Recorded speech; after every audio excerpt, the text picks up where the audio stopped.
Ese, por ejemplo, podría ser uno de los supuestos en los que más se trabaja al interior del IMIPE, que de pronto no llevan esta secuencia de los plazos. Otro de los supuestos que también se dan en el caso de Morelos es que hacen una solicitud de información y a la hora de que desean interponer un recurso de inconformidad, cambian el sentido o solicitan más información o de pronto se van de lo que era la solicitud, se alejan de lo que era la solicitud original y entonces en ese sentido no se puede establecer el recurso de inconformidad. Insisto, siempre queda salvo su derecho para interponerlo en el momento en el que deseen. En el tratamiento, en la siguiente pregunta que me hacían al respecto de la información inexistente, creo que la información inexistente está relacionada, si me permiten, así lo diría, con el caso de reserva de información, cuando el sujeto obligado debe hacer una prueba de daño. Dicen qué consiste una prueba. Efectivamente, nosotros tenemos el caso de manera muy usual, y por supuesto no solo es privativo del Estado de Morelos, obedece también en muchos órganos garantes del país, cuando de pronto un sujeto obligado es requerido por una solicitud de información e indica en su respuesta que no tiene la información precisamente porque la administración pasada no se la dejó.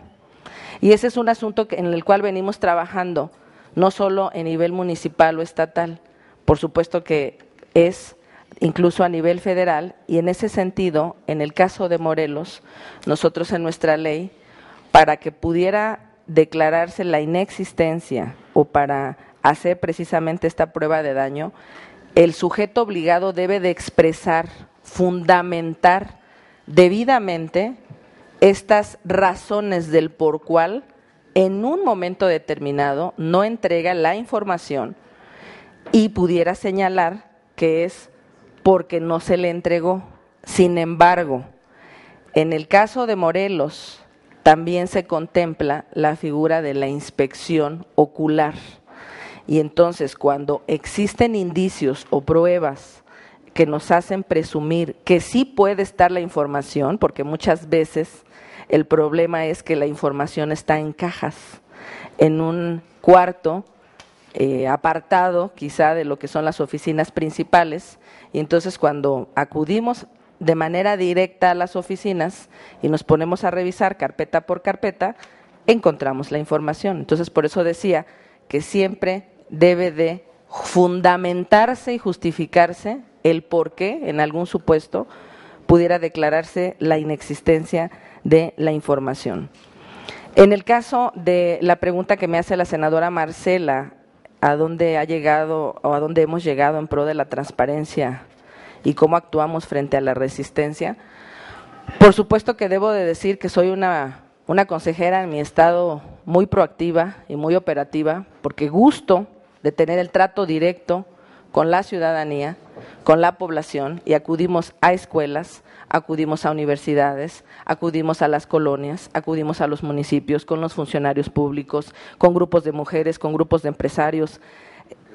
Estamos socializando incansablemente el derecho de acceso a la información. Ahorita, precisamente, acabo de tener una reunión con el Instituto Morelense de Radio y Televisión a efecto de poder implementar un programa de radio y un programa de televisión en el cual, a través de entrevistas, podamos ponderar el tema de la transparencia en cada una de estas dependencias que integran el catálogo de sujetos obligados. En el estado de Morelos tenemos 8 grandes grupos: Poder Ejecutivo, Legislativo, Judicial, órganos autónomos, partidos políticos. Tenemos a los organismos descentralizados municipales, a los organismos descentralizados del Ejecutivo, son 8 grandes grupos. Entonces, por supuesto, ¿cómo actuar frente a la resistencia? Claro que hemos encontrado ahí serias resistencias, y en ese sentido espero poder vincular el comentario que hacía el senador Isidro, a quien me hubiera gustado o me gustaría que pudiera señalarme con más claridad estos señalamientos que a su vez en apariencia pueden existir, porque por supuesto también hay que reconocer que en los estados, en cada órgano garante, es complicado el tema, porque efectivamente nos encontramos con resistencias. Efectivamente, de pronto, determinadas vinculaciones o de pronto algunos lazos de una amistad pueden ir más allá y pueden significar, en un contexto diferente, cualquier suposición en ese sentido. Debo de decir abiertamente que no tengo una militancia priista, ni perredista, ni panista, ni con el verde ecologista, ni mucho menos. Cuando el Congreso del Estado de Morelos me dio la oportunidad y la responsabilidad, depositando en mí su confianza para que pudiera desempeñar el cargo como consejera en el IMIPE, votaron por mí 8 partidos políticos que están registrados en el Congreso del Estado, y hoy, debido a que nuestra ley de transparencia, por supuesto que también contempla multas, sanciones e inhabilitaciones, actúo siempre de manera recta y aplico la ley conforme a derecho. Igual sancionamos a municipios o a entidades o a partidos políticos de un color que de otro. Y los casos y los ejemplos, por supuesto, están documentados en las propias páginas o en el propio portal de transparencia de nuestra institución, porque aplicamos la ley de manera general para todos. Cuando en su momento en el Estado de Morelos surgieron algunas inquietudes con respecto de alguna posible militancia, por supuesto que lo dije abiertamente, que ahí existen padrones en los cuales puede destacarse una militancia. Y entonces, al interior del propio instituto, se hicieron girar los oficios pertinentes, incluso hasta el Instituto Estatal Electoral, si no lo recuerdo, al inicio de mi gestión, y por supuesto que el tema se quedó zanjado en ese sentido. No puedo ir más allá porque, insisto, en el Estado de Morelos, como también tenemos un grupo de sujetos obligados que son 8 partidos políticos, por supuesto que con los 8 partidos tenemos que trabajar. Es un asunto delicado, es un asunto en el cual tenemos que sensibilizar, explicarles, capacitarlos, hacerles entender cuál es el alcance de la ley y que por supuesto el incumplimiento o la omisión puede tener sanciones. En el caso de la pregunta que me hacía la senadora Angélica de cómo se ha aplicado la perspectiva de género, senadora, debo de comentarle que uno de los casos en los cuales en Morelos se está trabajando, o se ha venido trabajando, por ejemplo, es que también se privilegia ahora la participación de las mujeres en algunos puestos o algunos cargos de responsabilidad como servidores públicos. Una de ellas, sin lugar a dudas, es la designación de una servidora por parte del Congreso local en su momento para poder desempeñar el cargo. Nosotros al interior, hoy somos 2 consejeras y un consejero hombre, quienes componemos este órgano colegiado tripartita, y en el Estado de Morelos, en el propio IMIPE, también hemos priorizado el invitar a mujeres a que laboren con nosotros. Hoy las filas del instituto, que es un instituto pequeño, conformado por alrededor de 50 personas para todo el estado, tenemos más o menos un equilibrio entre hombres y mujeres. A nuestras mujeres también las capacitamos, tienen los perfiles y salen a la calle, y por supuesto también llevamos algunos programas sociales en los cuales siempre buscamos la manera de privilegiar la participación de la mujer. Tenemos algunos programas que tienen un carácter muy social y en este sentido, pues por supuesto que tratamos de ir de la mano también con mujeres. Yo de manera personal debo decir que me ha tocado dar algunas experiencias y algunas charlas y algunas conferencias en municipios en los cuales preparamos, por supuesto, la presentación, en donde se ve ahí algunas estadísticas que tienen que ver incluso con la equidad de género. Vamos aplicando esta perspectiva de género poco a poco, también vamos ganando algunos espacios en este sentido y bueno, vamos fortaleciendo las relaciones interinstitucionales. La senadora Laura Angélica me preguntaba al respecto de estas relaciones interinstitucionales con los estados, si se deberían de desarrollar a través de la propia ley general o permitirle a los estados que ellos lo regulen.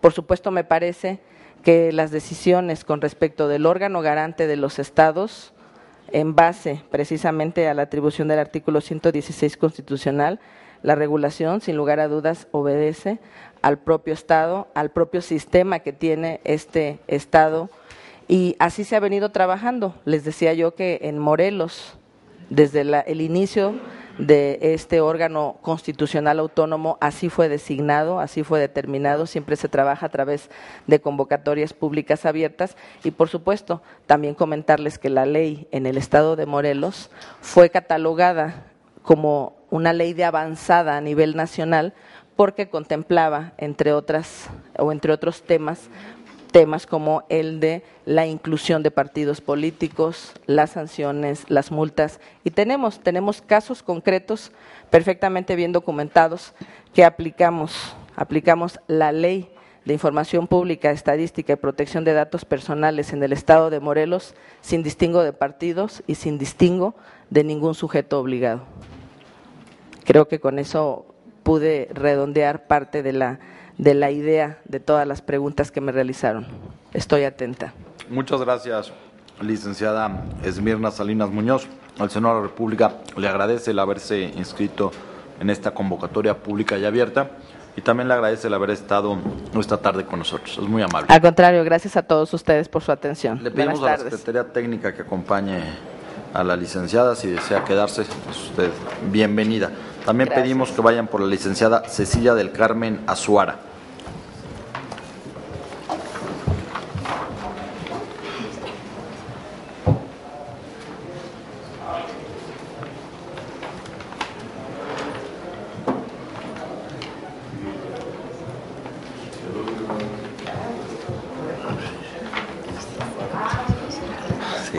Ya espera su turno.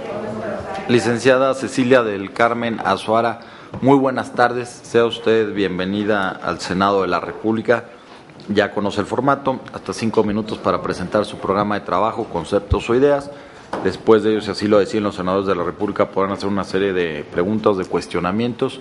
Y adicional a ello, le pediremos que de la urna que está a su mano derecha tome una de las preguntas que nos ha hecho llegar la sociedad civil organizada, para que después de ello pueda dar respuesta en bloque y en el orden que usted desee hacerlo. Bienvenida nuevamente y tiene el uso de la palabra. Gracias. Buenas tardes, señoras senadoras. Buenas tardes, señores senadores. Saludo también al grupo de expertos que nos acompaña. Comparezco respetuosamente ante ustedes para manifestar las razones por las cuales considero que puedo ser nombrada comisionada del nuevo organismo garante que se refiere al artículo 6º constitucional. Mi vida profesional, tanto en el sector público como en el ámbito académico, ha estado orientada fundamentalmente a la enseñanza, estudio e investigación de los derechos de acceso a la información y protección de datos personales. En 2001 formé parte del grupo redactor de la Ley Federal de Transparencia y Acceso a la Información que como iniciativa presentó el Ejecutivo Federal. En 2003 ingresé al Instituto Federal de Acceso a la Información como directora de Clasificación y Datos Personales, posición desde la cual participé en la construcción de la institución. En 2008 fui nombrada Directora General de Asuntos Jurídicos y en 2009, por unanimidad de votos del Pleno, Secretaria de Acuerdos. Actualmente me desempeño como Secretaria de Acceso a la Información del propio instituto. La conformación de un organismo del Estado mexicano con paridad de rango respecto a los 3 poderes de la Unión, que incida directamente en la política pública en materia de transparencia en el ámbito nacional, requiere de la experiencia en la construcción de instituciones. Mi trayectoria me permite entender los retos y oportunidades que supone la reforma constitucional que ustedes han aprobado.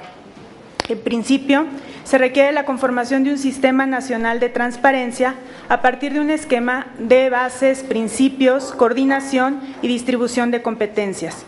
La propia Constitución ubica al organismo garante como eje rector del Sistema Nacional en materia de transparencia. Por ello, esbozaré algunas de las líneas de acción que presenté en mi proyecto de trabajo y que reflejan de alguna manera los retos que yo visualizo. El primero es el fortalecimiento del derecho de acceso a la información y de protección de datos personales en este nuevo sistema nacional. El segundo sería la ampliación del número de personas que utilizan estos dos derechos. Y el tercero es el replanteamiento necesario que considero que debe haber en las relaciones del organismo garante federal con las autoridades locales en materia de transparencia. ¿Cómo fortalecer el ejercicio de los derechos que tutela el organismo federal? Creo que a 11 años de experiencia podemos afirmar que el uso de tecnologías de la información es un uso obligado para garantizar el éxito, en cierta medida, del derecho de acceso a la información y del derecho de protección de datos personales.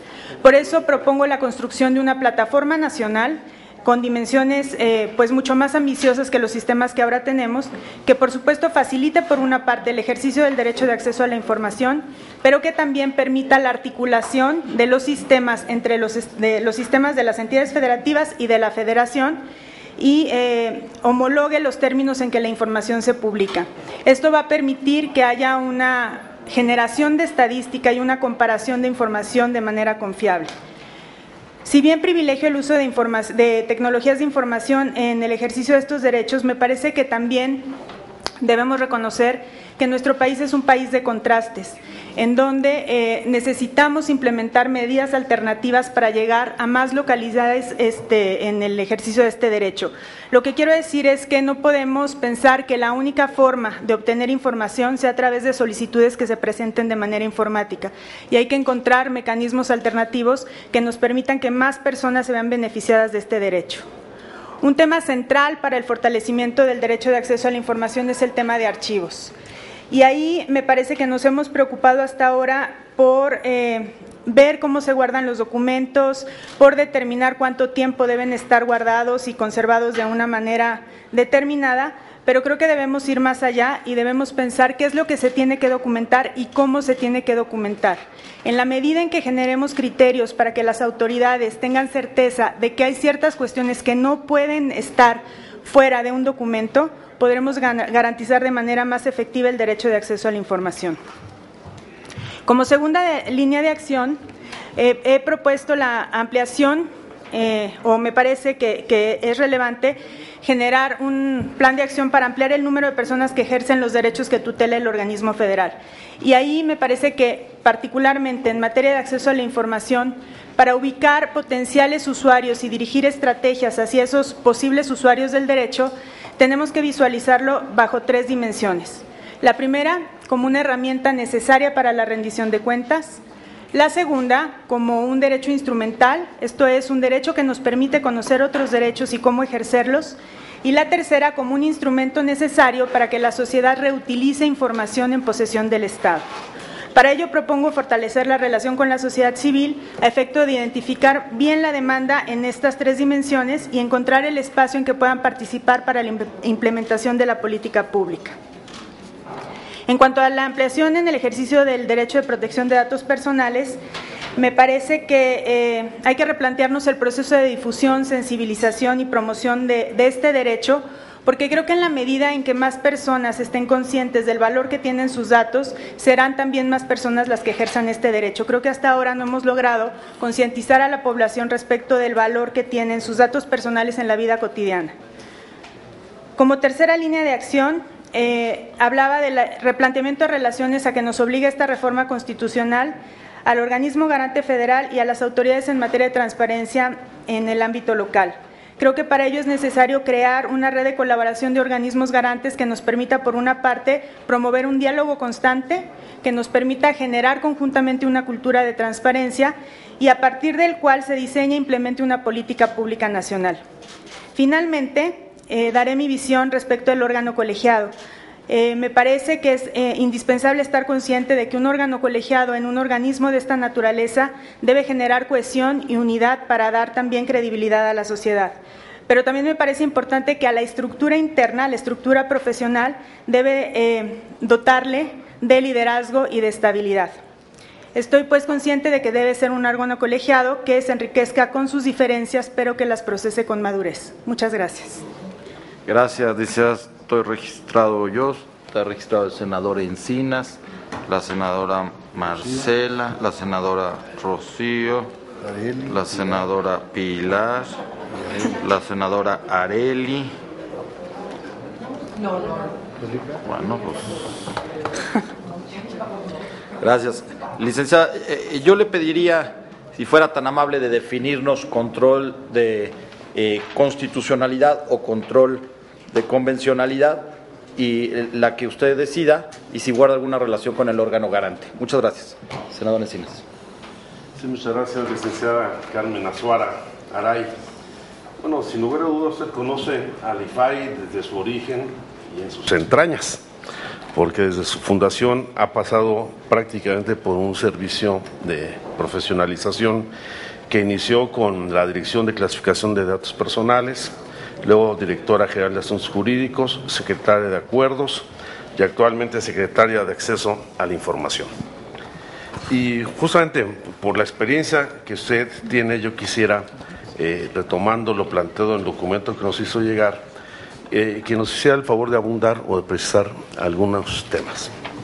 El primero vinculado con la coordinación con las entidades federativas y la facultad de atracción que se le otorga hoy al instituto.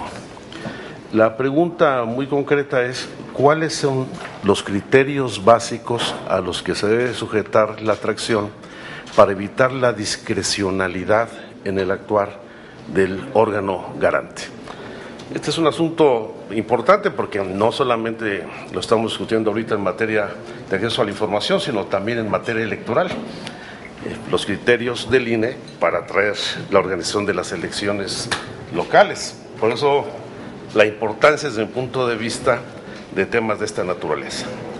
El otro que también lo plantea usted es el vinculado con la protección de datos personales, si bien señala que el artículo 7º transitorio de la reforma constitucional deja, abre un impas respecto a si el IFAI debe mantener o no la facultad de protección de los datos personales en manos de particulares. ¿Cuál es su opinión al respecto? Y la tercera, es que también estoy imbuido por la discusión electoral.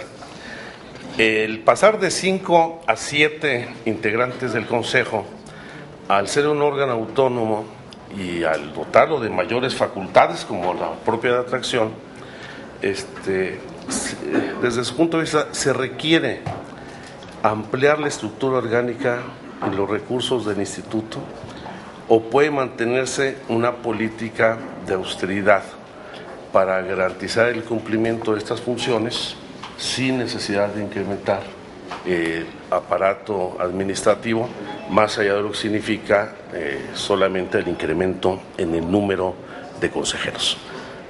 Yo por sus respuestas se lo agradezco, muy agradecido. Senadora Marcela Torres. Sí, es hasta las... Licenciada, es un gusto recibirla aquí. Gracias. He estudiado el currículum y su trayectoria profesional y realmente pues la felicito, es Gracias. Muy brillante. Y pues mi pregunta iba muchísimo en el sentido de lo que preguntó el senador Encinas, entonces bueno, la voy a tener que cambiar la pregunta, y es una pregunta muy abierta, pero que creo que me gustaría mucho escucharla, y es la relación que usted ve en lo personal entre transparencia y democracia. Gracias. Senadora Rocío Pineda Gochi. Gracias. Bueno, dos preguntas, pero que están muy relacionadas. A la fecha, el instituto ha recibido más de 1.036.000 solicitudes de información. En su mayoría proceden del sector académico, periodístico y empresarial. Es decir, diríamos que casi en su totalidad. Y además, en un alto porcentaje, proceden del Distrito Federal y del Estado de México. Y esto tiene que ver un poco con lo que usted manifiesta, que bueno, pues no en todos los lugares hay acceso a los medios cibernéticos, no todo es territorio, bueno, no puedo decir el comercial, ¿verdad? Pero quienes recorremos el país y nos damos cuenta que, a ver, ¿por qué no hay señal? Pues no la hay, ¿verdad? Y usted dice, bueno, que habría que proponer algunos medios alternativos. Pues sí quisiera que usted nos comentara qué medios alternativos propone para poder documentar y hacer más accesible el derecho de información, pues sí, a todos los ciudadanos, porque yo creo que en esa medida daremos cumplimiento al aspecto prioritario de esta institución, que es hacer accesible la información a todos, no solamente a ciertos sectores. Por su respuesta, muchas gracias. Gracias, senadora. Senadora Pilar Ortega. Gracias. Licenciada Cecilia del Carmen Azuara, bienvenida al Senado. Efectivamente, pues hemos visto todos, creo, su amplio currículum, su trayectoria extensa en materia de transparencia y su trabajo dentro del instituto. Por ello, creo que está muy vinculada también a esta generación de reformas secundarias después de la reforma constitucional. Y por ello me gustaría preguntarle uno de los temas importantes dentro de las obligaciones de transparencia o de información pública de oficio que se tienen que dar por los sujetos obligados y que deben de estar previstas o deberán de estar previstas en la Ley General de Transparencia. ¿Usted considera que los gastos en materia de comunicación social deben ser parte de esas obligaciones de transparencia de manera específica? Y en caso afirmativo, me pudiera también decir, en su opinión, qué datos básicos o sustanciales deben ser puestos a disposición en el portal en este rubro de gastos de comunicación social. Gracias por su respuesta. Gracias, senadora. Senadora Arely Gómez. Licenciada Cecilia del Carmen Azuara, bienvenida al Senado Gracias. de la República. Una pregunta muy sencilla. Después de su larga trayectoria en el tema de transparencia y dentro del Instituto Federal de Acceso a la Información, ¿qué cualidades vería usted para ser comisionado del IFAI?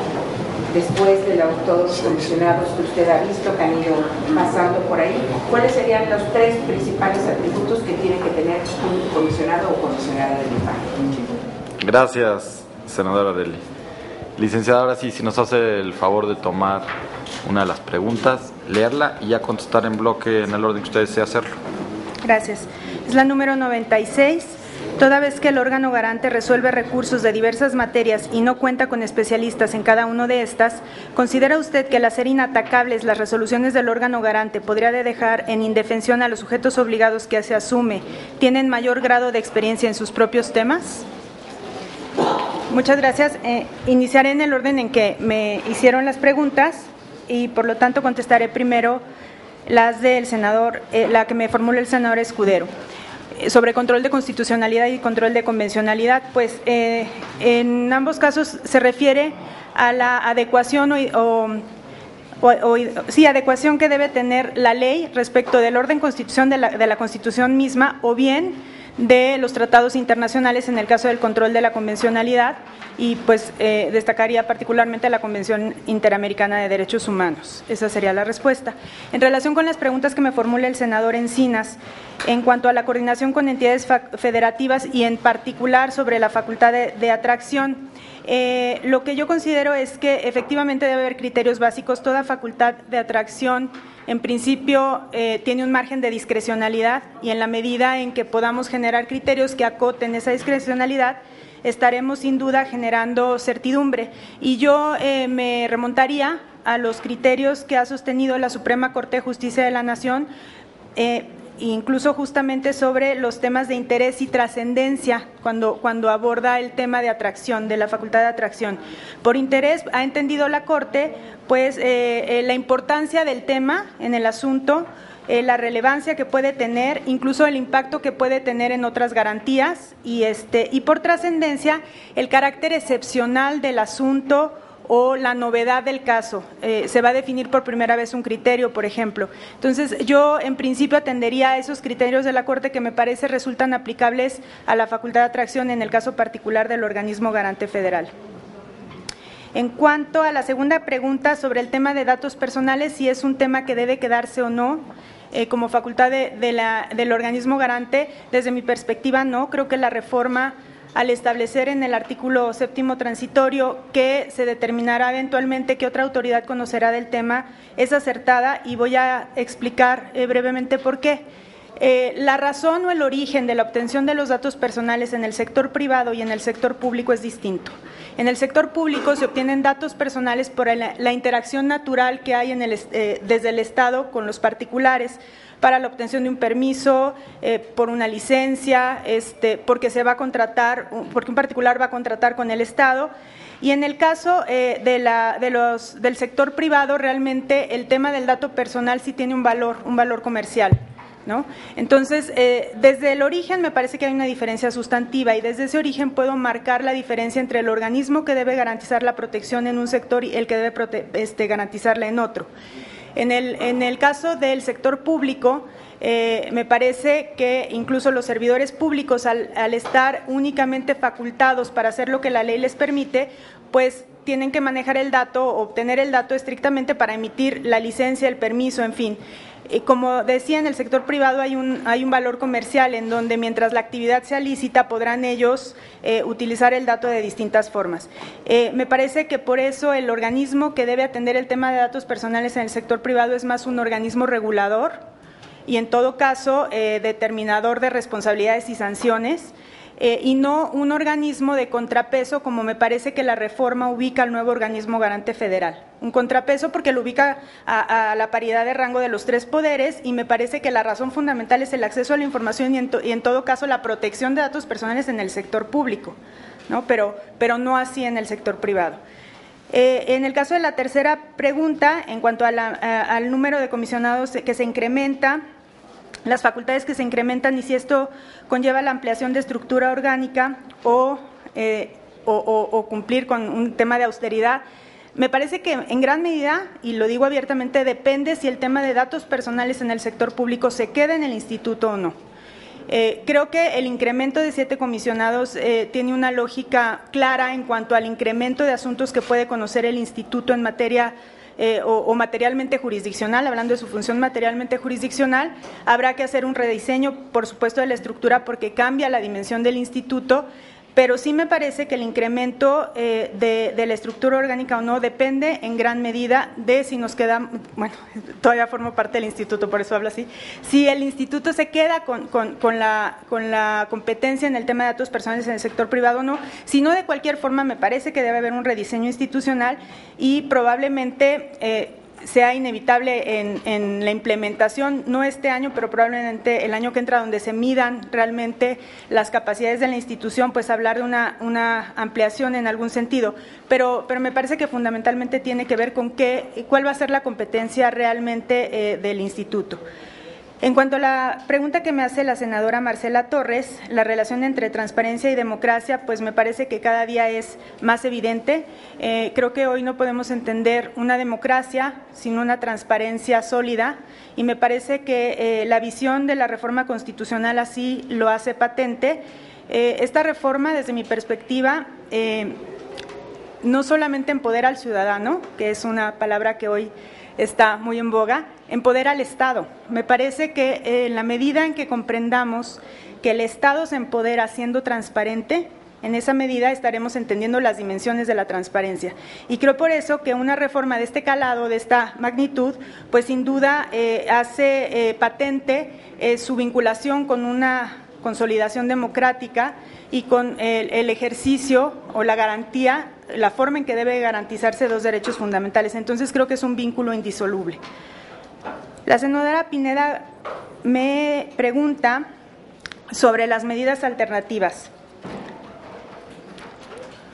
Y sobre ese tema, sí, efectivamente lo planteo en mi proyecto de trabajo. Me parece, como decía en mi exposición, que no podemos apostar a que las personas de todas las localidades en nuestro país hagan uso del ejercicio de su derecho a partir de la presentación de una solicitud. Hay, me parece, que replicar en nuestro país buenas prácticas de otros países y, por supuesto, ser muy creativos. En el tema de buenas prácticas, yo citaría que en la India, en localidades muy pobres, en donde por supuesto no hay acceso a Internet, y aún a veces pienso, aunque lo hubiera, quizá la gente ni siquiera se interesa en aprender y utilizar de estas nuevas tecnologías. Lo que se hace es en las paredes de las oficinas de los estados se comunican o se informa a la localidad sobre cuestiones que son de su interés, y es una forma de llegar a ese tipo de poblaciones. Y yo diría también que creo que debemos, o el nuevo organismo garante tendría que replantearse también otra forma, y es, hasta ahora hemos tenido una relación, creo, cada vez más fortalecida con la sociedad civil que se dedica a temas de transparencia, y me parece extraordinario. Pero creo que también debemos buscar relacionarnos con sociedad civil que esté atendiendo temas vulnerables. Y creo que es una forma también de generar pues eslabones o esfuerzos, unir esfuerzos para llegar a comunidades o localidades en donde el uso de Internet no va a ser la forma en que obtengan información. Entonces son dos propuestas en principio que traigo en la mente. Respecto a las preguntas que me hace la senadora Pilar Ortega, que tiene que ver con la publicidad de gastos de comunicación social, así como los datos básicos o sustanciales que deben publicarse. Me parece que sí debe ser una obligación de transparencia. En general hay diversas solicitudes en estos 11 años que refieren a gastos de comunicación social, entonces me parece que es un tema de interés. Cómo se regulan estos temas, incluso las deliberaciones que eventualmente tiene la autoridad para determinar cómo se distribuyen estos tiempos, en fin. Y en particular en el tema de obligaciones de transparencia me parece necesario que las leyes secundarias aborden por rubros de especialidad o por instituciones, pensando que la transparencia es un tema transversal que debe hacerse transparente de oficio. Creo que tenemos que apostarle mucho a la transparencia de oficio y a la transparencia proactiva. Respecto a la pregunta que me hace la senadora Arely Gómez, es sobre las características que deben tener los comisionados, pues 3 me pide, si no me equivoco, creo que debe ser independencia, capacidad de negociación y mediación, me parece una característica fundamental, y la tercera yo diría que es una formación en ciencias sociales. Yo no estoy de acuerdo en que el órgano garante se conforme solamente de abogados, pero sí me parece que la visión que te da la formación en ciencias sociales es muy importante para enriquecer la discusión en estos temas. Y voy con la de la sociedad civil, que es la número 96, y tiene que ver con, bueno, la voy a volver a leer. Toda vez que el órgano garante resuelve recursos en diversas materias y no cuenta con especialistas en cada uno de estos, ¿considera usted que al hacer inatacables a las resoluciones del órgano garante podría dejar en indefensión a los sujetos obligados que se asume tienen mayor grado de experiencia en sus propios temas? Me parece que la reforma deja resuelto en gran medida un tema que es el de seguridad nacional, que es el que más preocupaba a los sujetos obligados y en general creo que a muchos actores involucrados. Lo deja salvado porque ahí da la oportunidad de que el consejero jurídico, bajo ciertas condiciones, pues implemente o lleve a cabo un medio de defensa, pero me parece que no se quedan en desventaja los sujetos obligados. Hay que recordar que estamos hablando de un derecho fundamental cuya titularidad corresponde a los individuos y no a las autoridades, entonces no hay desventaja tal. El organismo garante, bueno, en estos 11 años lo vemos ahora en la ley federal y en diversas leyes estatales, pero creo que lo veremos en las leyes secundarias que regulen este tema.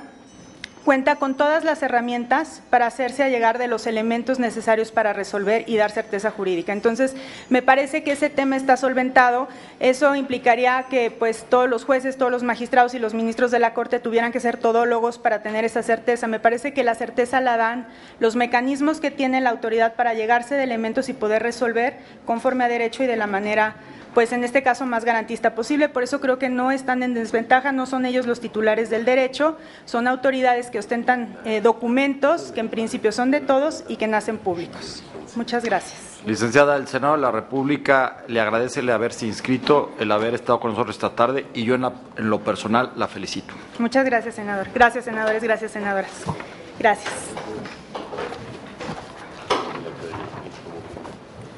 Alguien que sabe, da gusto oír a alguien que sabe. Gracias.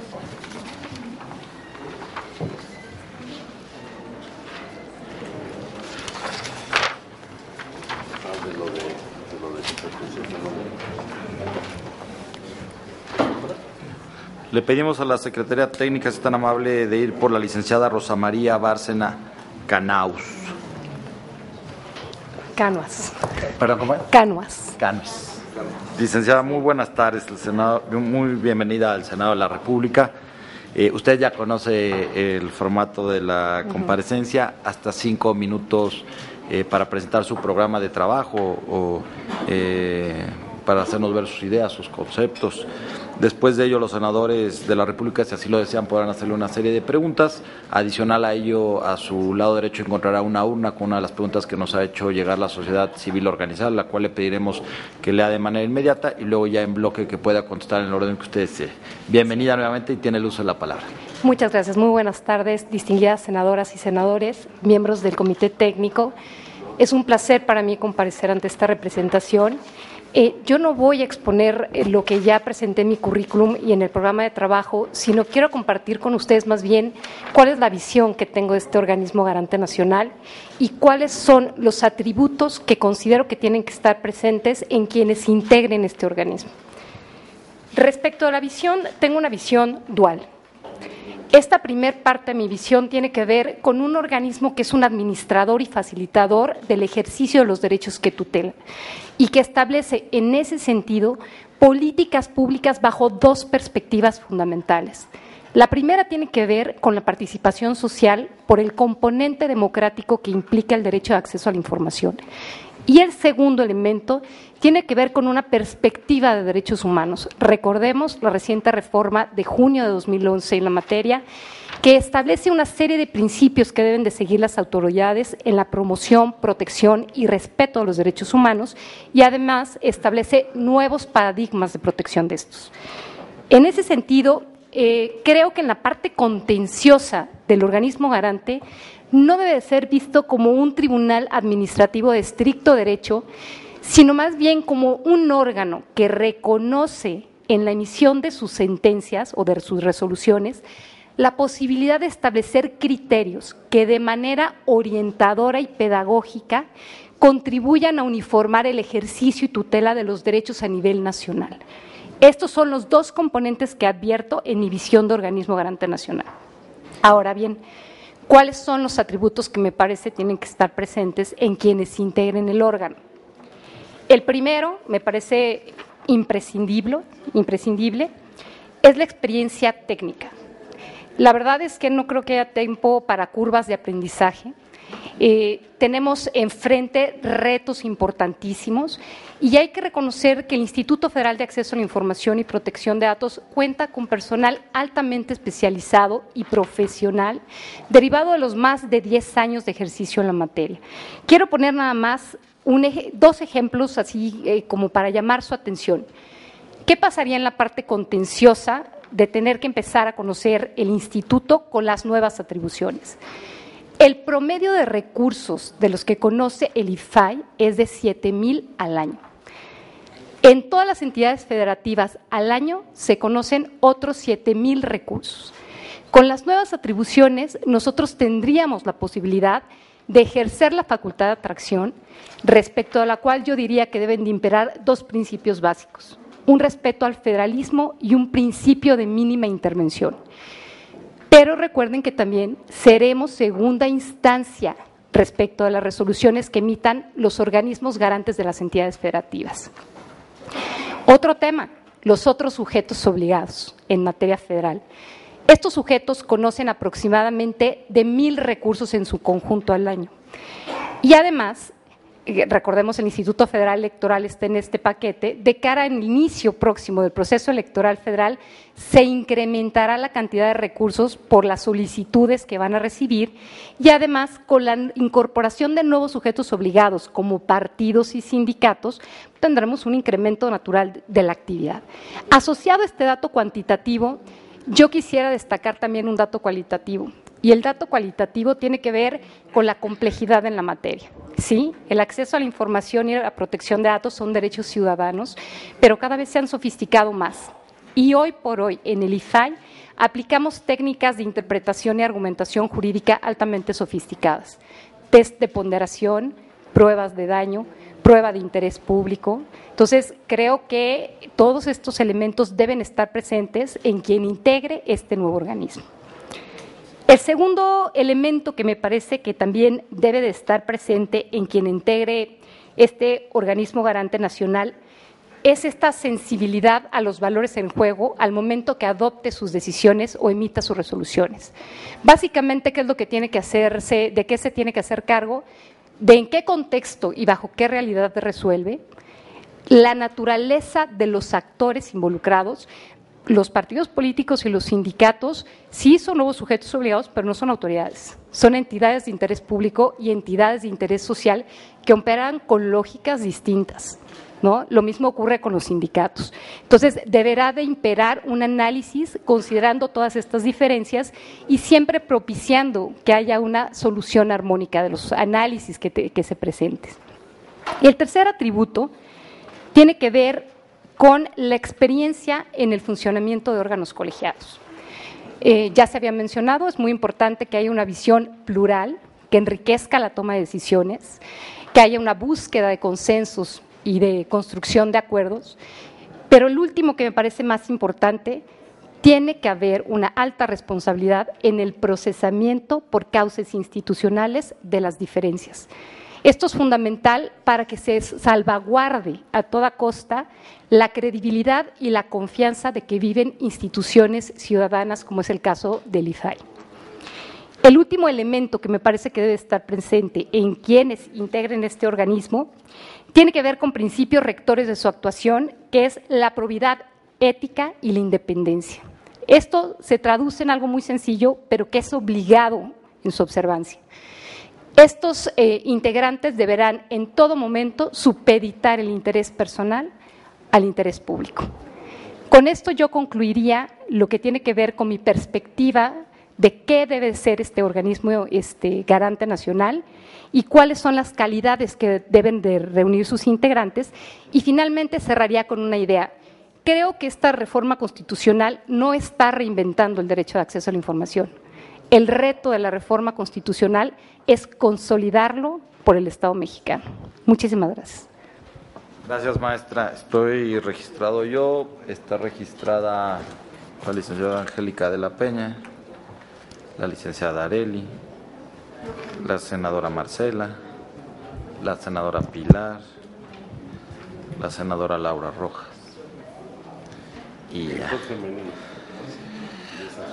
Maestra, yo no le voy a preguntar nada técnico porque su currículum y usted misma nos ha demostrado que conoce la parte técnica.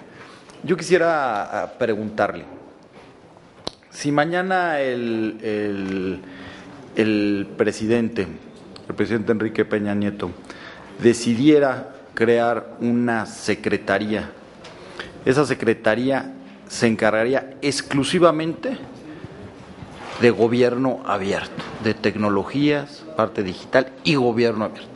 Si a usted la invitaran como secretaria ahí, donde le dieran la plena libertad de instrumentar la política pública que usted quisiera para lograr un gobierno abierto 100%, y a su vez tuviera la oportunidad también de formar parte de este órgano garante, ¿qué preferiría? Esa sería mi pregunta. ¿Estar en el órgano garante o ser parte del gobierno para implementar un gobierno abierto, con carta abierta para instrumentar las políticas públicas que usted desea? Esa sería mi pregunta. Gracias. Senadora Angélica de la Peña. Gracias, presidente. Bueno, observo, coincido también que tiene una currícula muy importante, que refleja una experiencia bastante trascendental en la materia. Me parece que hay que felicitarla por eso, y veo también, igual que su colega anterior, una legítima aspiración a seguir caminando en este servicio de profesional de carrera que permita efectivamente avanzar en su propio proyecto personal, como nos lo hace saber. Usted enumera como un principal logro el haber alcanzado, señala el impulso sobre la implementación de la reforma del artículo 1 constitucional a través de la generación de conocimientos y habilidades en el personal del IFAI, ¿sí? Me llama la atención respecto a este curso que usted dirigió, en donde abordó el tema del control de la convencionalidad. ¿Pudiera brevemente respondernos cuál fue el resultado de este curso y si siguieron después otros cursos o fue el único? ¿Cómo lo planteó? Gracias, senadora Arely Gómez. Bienvenida al Senado de la República. Gracias, señora. Maestra Rosa María Bárcena Canas. Maestranda, perdón, todavía no. Bueno, muchas casi, gracias. Casi. Bueno, Se lo así a damos. los que eran a Aquí punto se de lo ser damos. doctores, aquí se los damos. Ya se lo damos. Porque en los conocimientos lo es. Muchas gracias, senadora. Bueno, Rosa María, efectivamente, yo no tendría por qué hacerle ahorita una pregunta técnica. Sus conocimientos me quedan claros, su expertise en la materia. Simplemente le hago la misma pregunta que a la licenciada Cecilia Suara. Si usted fuera comisionada del IFAI, ¿qué cualidades vería que tienen que tener sus compañeros para poder desempeñar dicho cargo?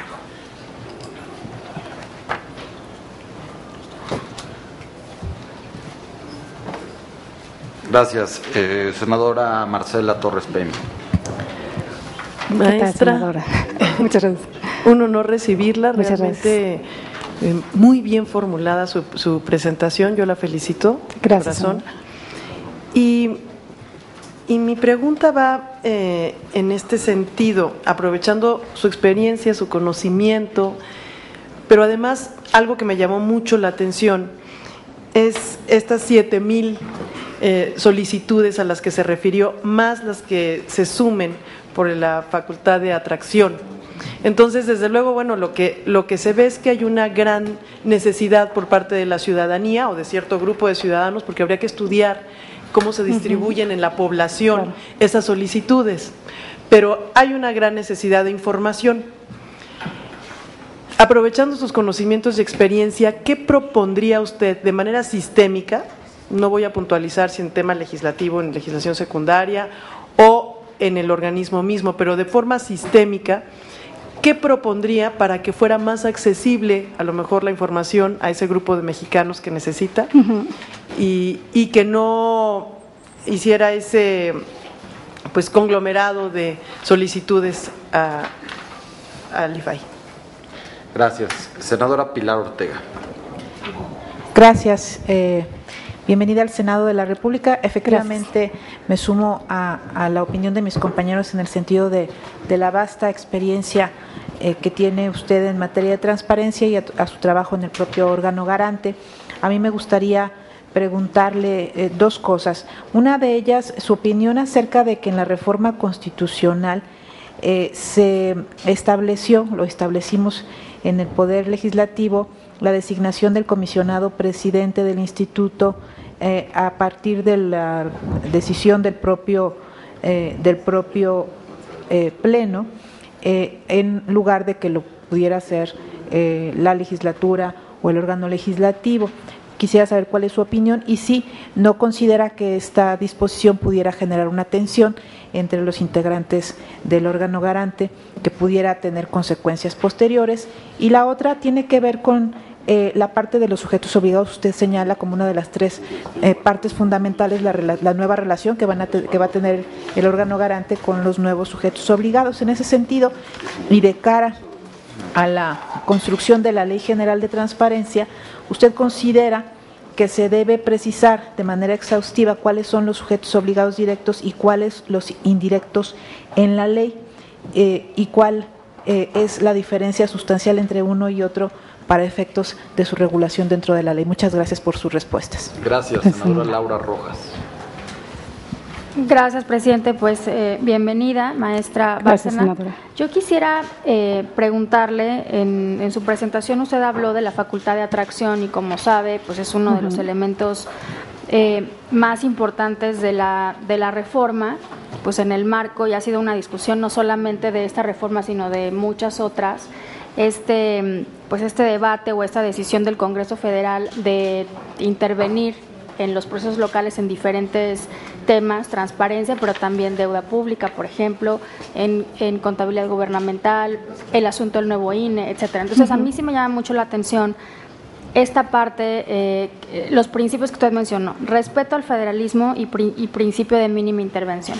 Quisiera que pudiera ahondar más en este tema y decirnos desde su punto de vista y en el contexto que vive México ahorita, en donde claramente hay una enorme debilidad institucional a nivel local, qué condiciones deberían de existir para poder atraer un caso a nivel local, algo más concreto. Muchas gracias.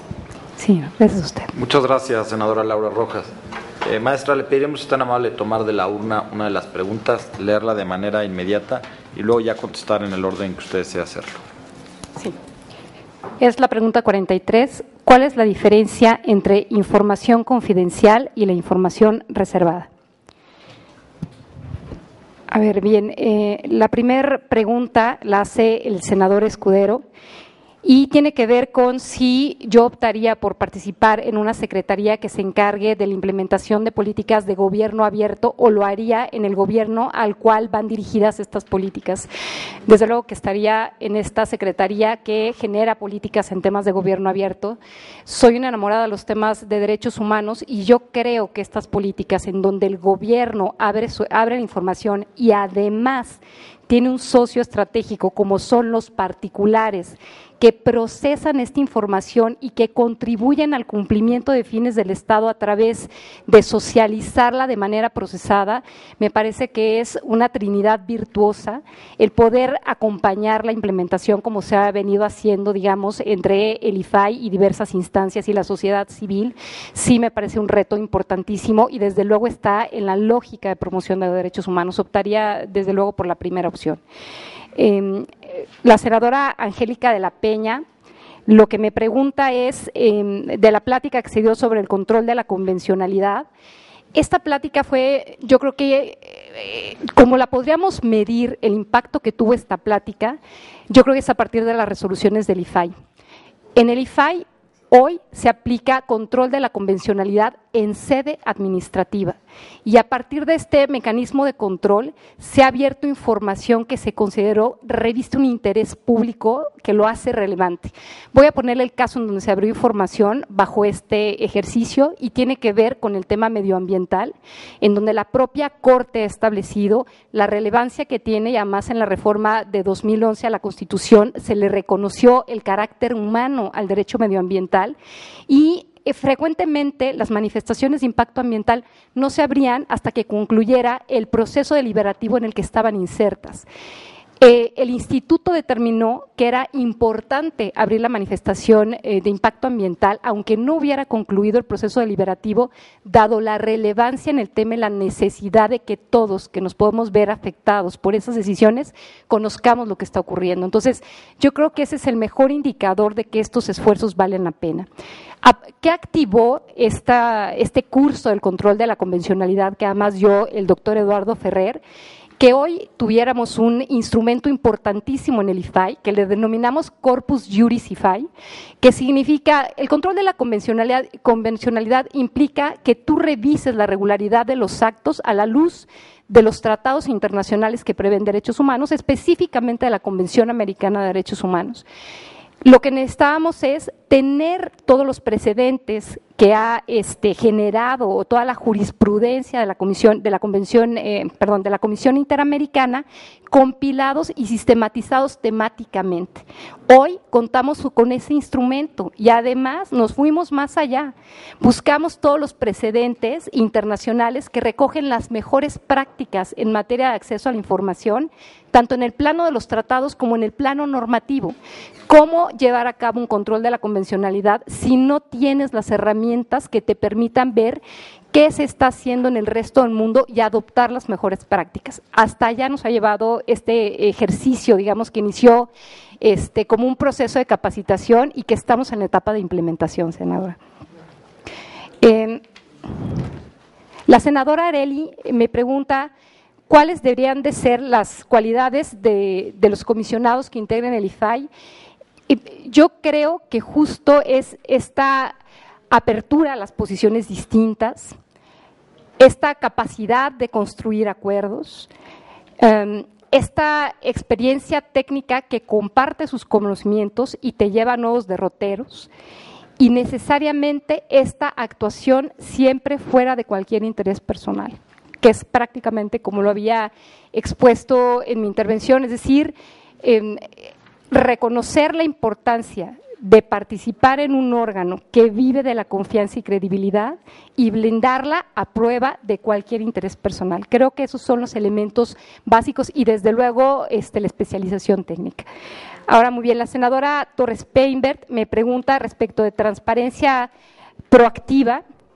Bueno, no era de transparencia proactiva, sino que estoy dando la respuesta. En razón de la cantidad de recursos de los que hablaba, que involucran un número mucho mayor de solicitudes, ¿cuál es el camino de esta transparencia reactiva? Justo una transparencia que apueste por el cumplimiento de publicar por parte de los sujetos obligados toda esta información que se prevé en la ley, que es la transparencia activa.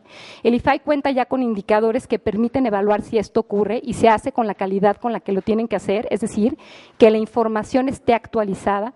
Y la segunda es apostar por la transparencia proactiva. Yo creo que uno de los retos que vienen en el mediano plazo para este instituto es encontrar mecanismos que permitan estas alianzas con el sector académico, con el sector social y aprovechar las propias herramientas informáticas con que cuenta el instituto. Recuerden ustedes que en el Infomex no solo facilita el ejercicio del derecho, sino que es un archivero.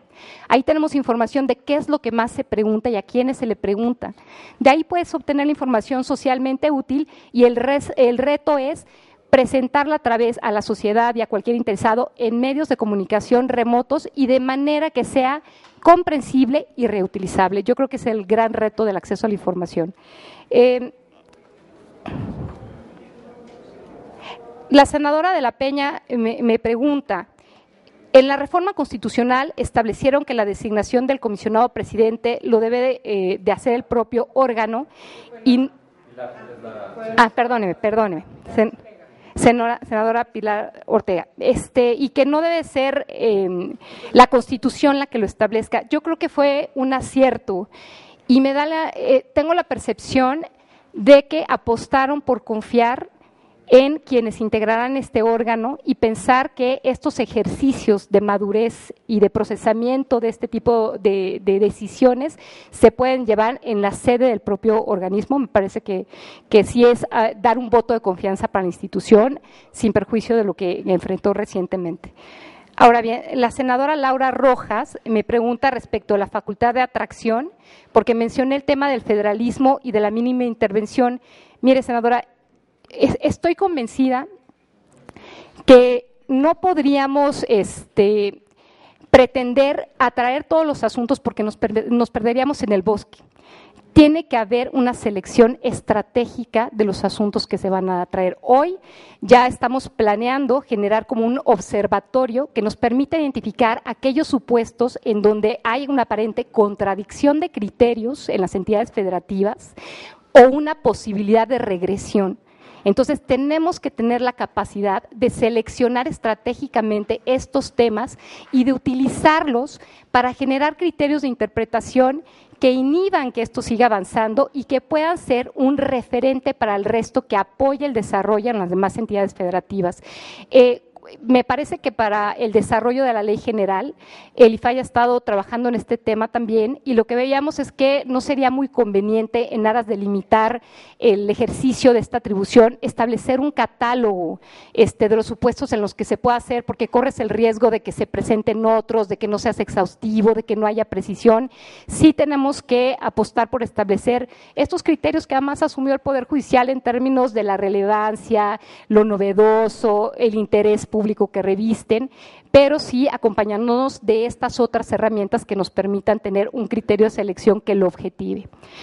Respecto de la pregunta de la sociedad civil, ¿cuál es la diferencia entre la información confidencial y la información reservada? Una tiene que ver con quién es el titular. En el caso de la información confidencial, el titular de la información es un particular. En el caso de la información reservada, el titular de la información es un sujeto obligado, una autoridad. ¿Cuál es la implicación de esta diferencia? Que la protección, en el caso de la información confidencial, se mantiene mientras su titular no otorga el consentimiento para que se pueda acceder a su información. Y en el caso de la información reservada, como se trata de información que tiene que ver con autoridades, se protege de manera temporal y excepcional y sigue reglas de interpretación distintas. Con esto concluiría y les agradezco muchísimo. Maestra Rosa María Bárcenas, el senador de la República le agradece el haberse inscrito a esta convocatoria pública y abierta, le agradece el haber estado aquí y yo de manera personal la felicito también. Muchas gracias. Le pediría a la Secretaría Técnica si esta nombre de ir por el señor Francisco Javier Mandujano Vega.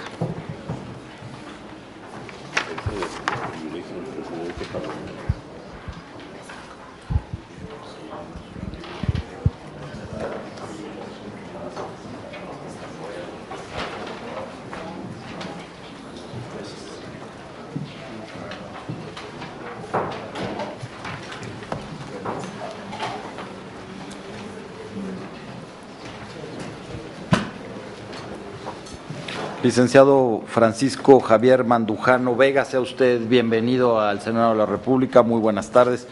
Usted ya conoce el formato, cuenta con hasta 5 minutos para presentar su programa de trabajo, ideas o conceptos.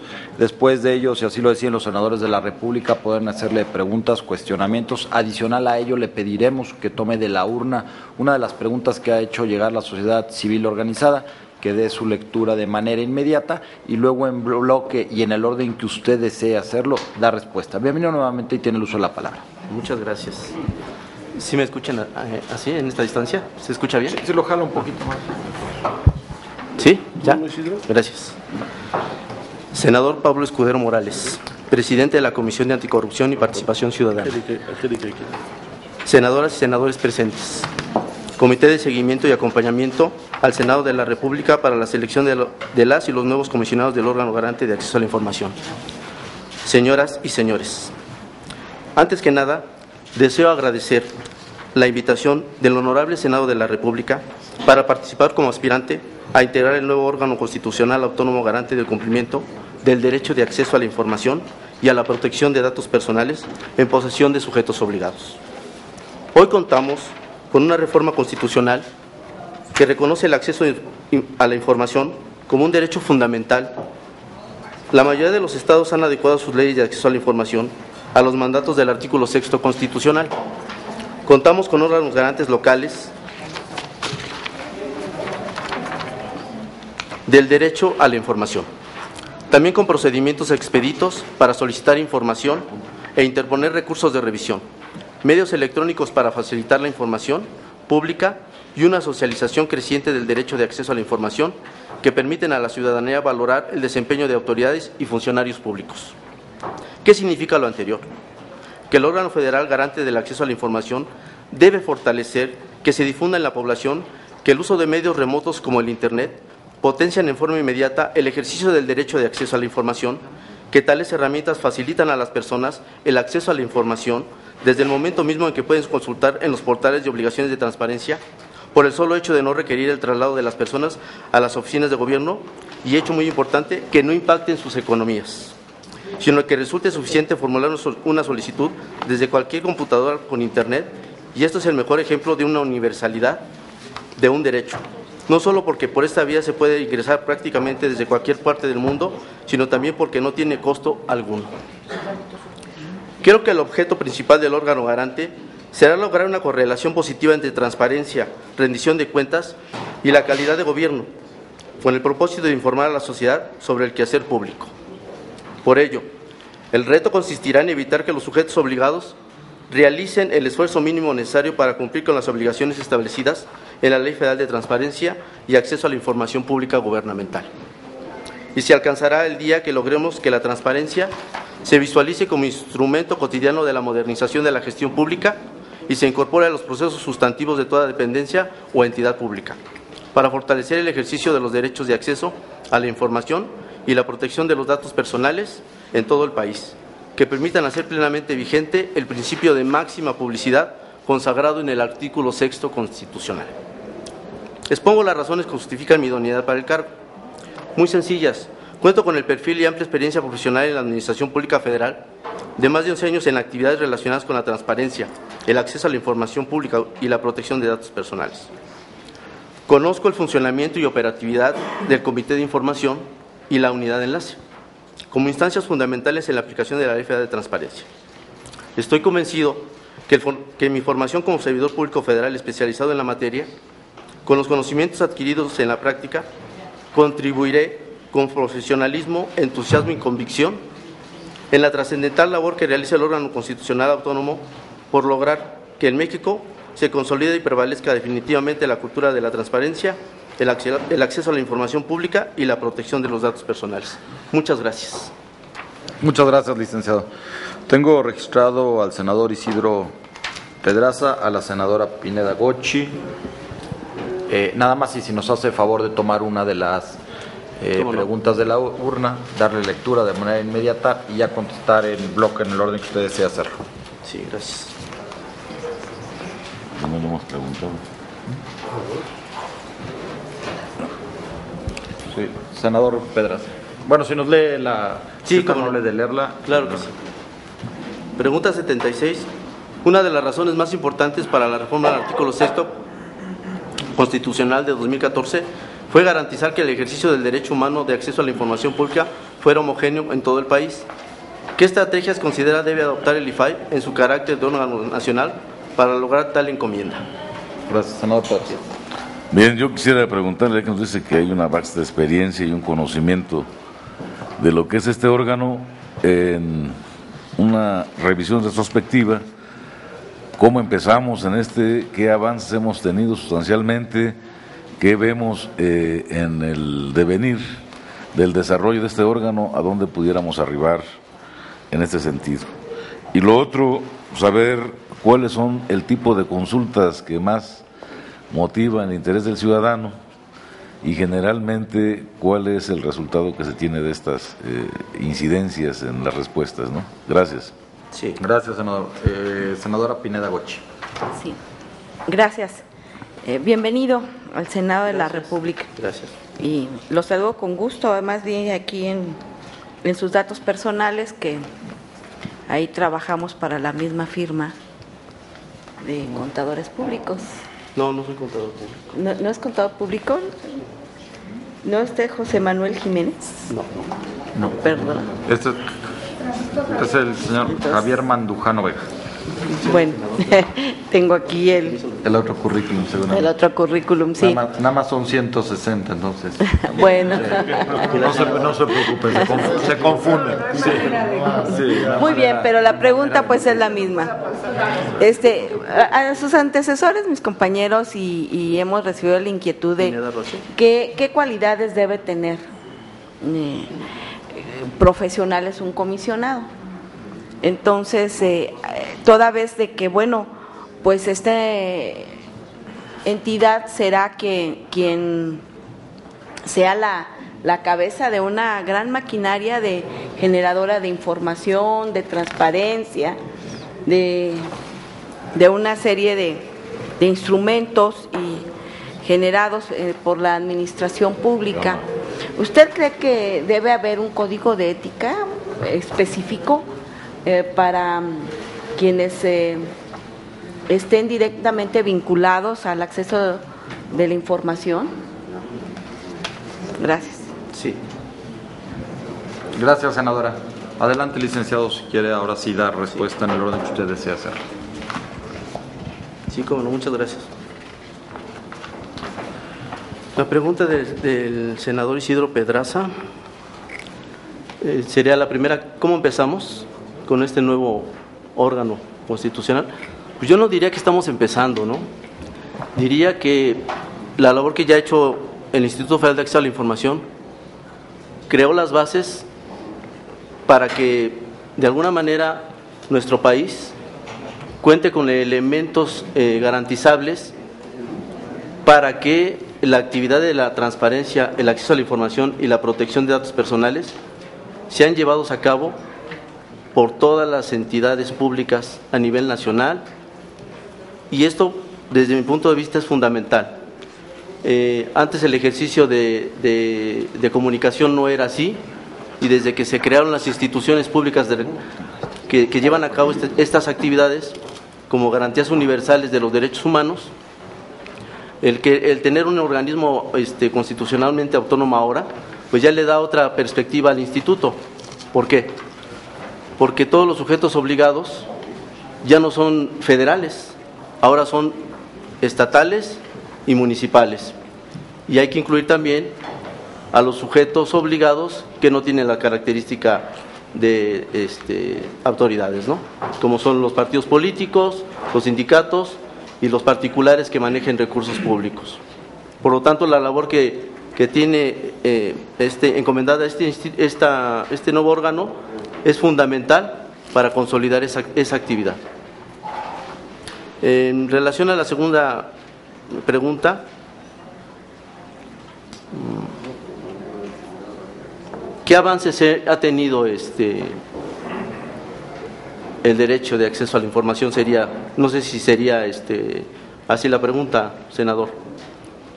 ¿Qué avances ha tenido el derecho de acceso a la información? Sí.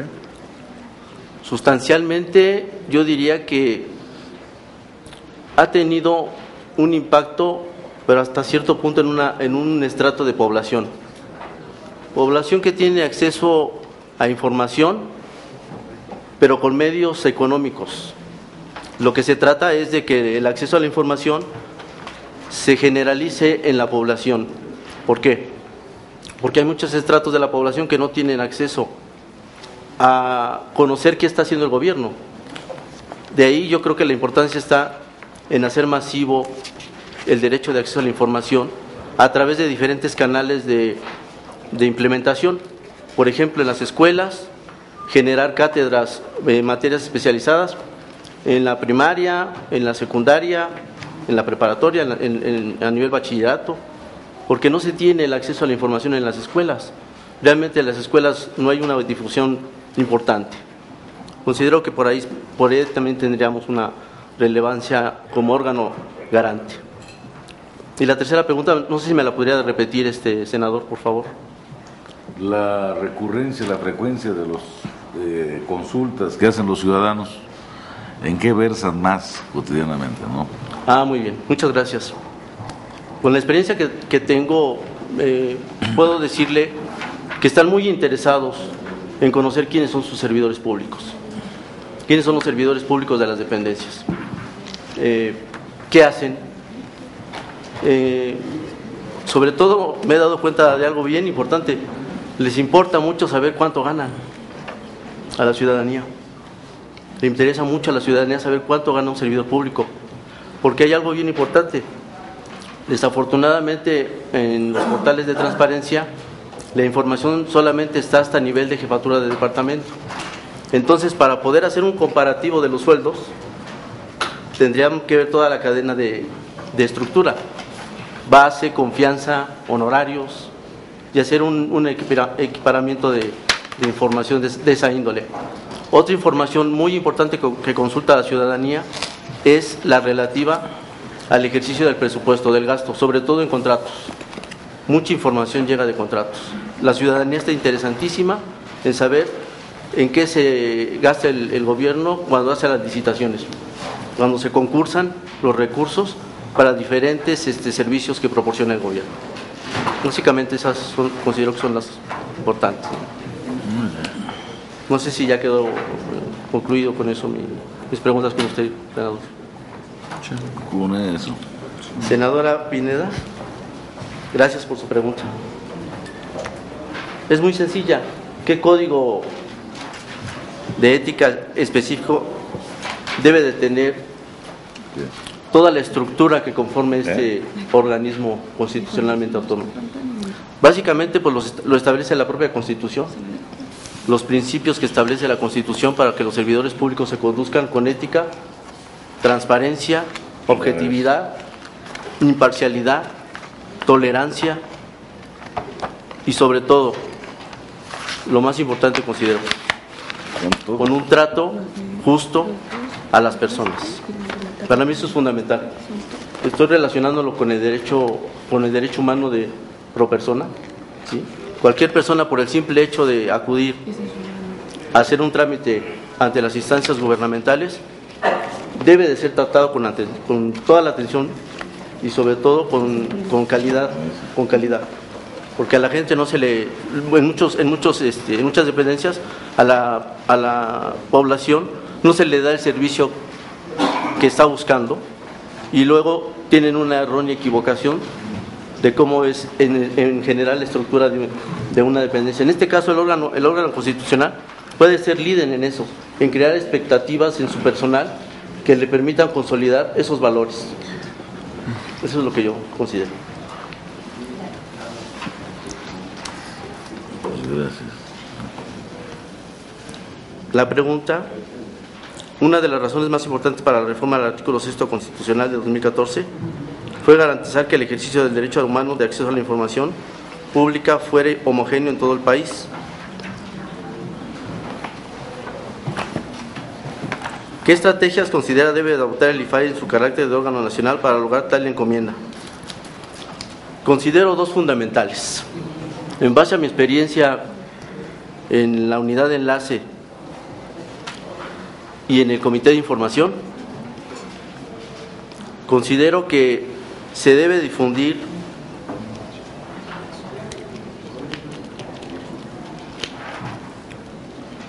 que la capacitación de los servidores públicos que se dediquen a esas dos importantísimas actividades tengan los conocimientos verdaderamente en la materia. ¿Por qué?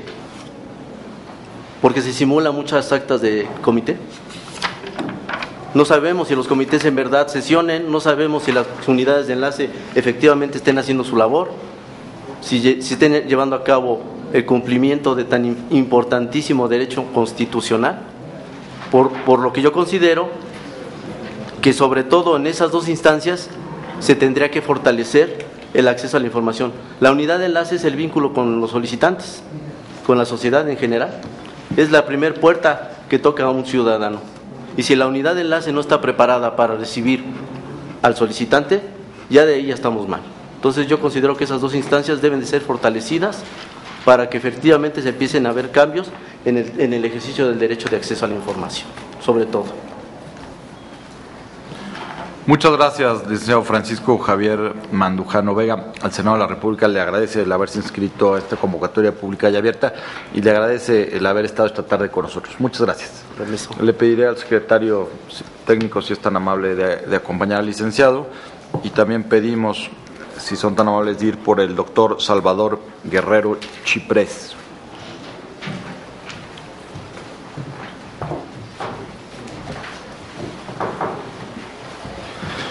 Doctor Salvador Guerrero Chiprés, sea usted bienvenido al Senado de la República.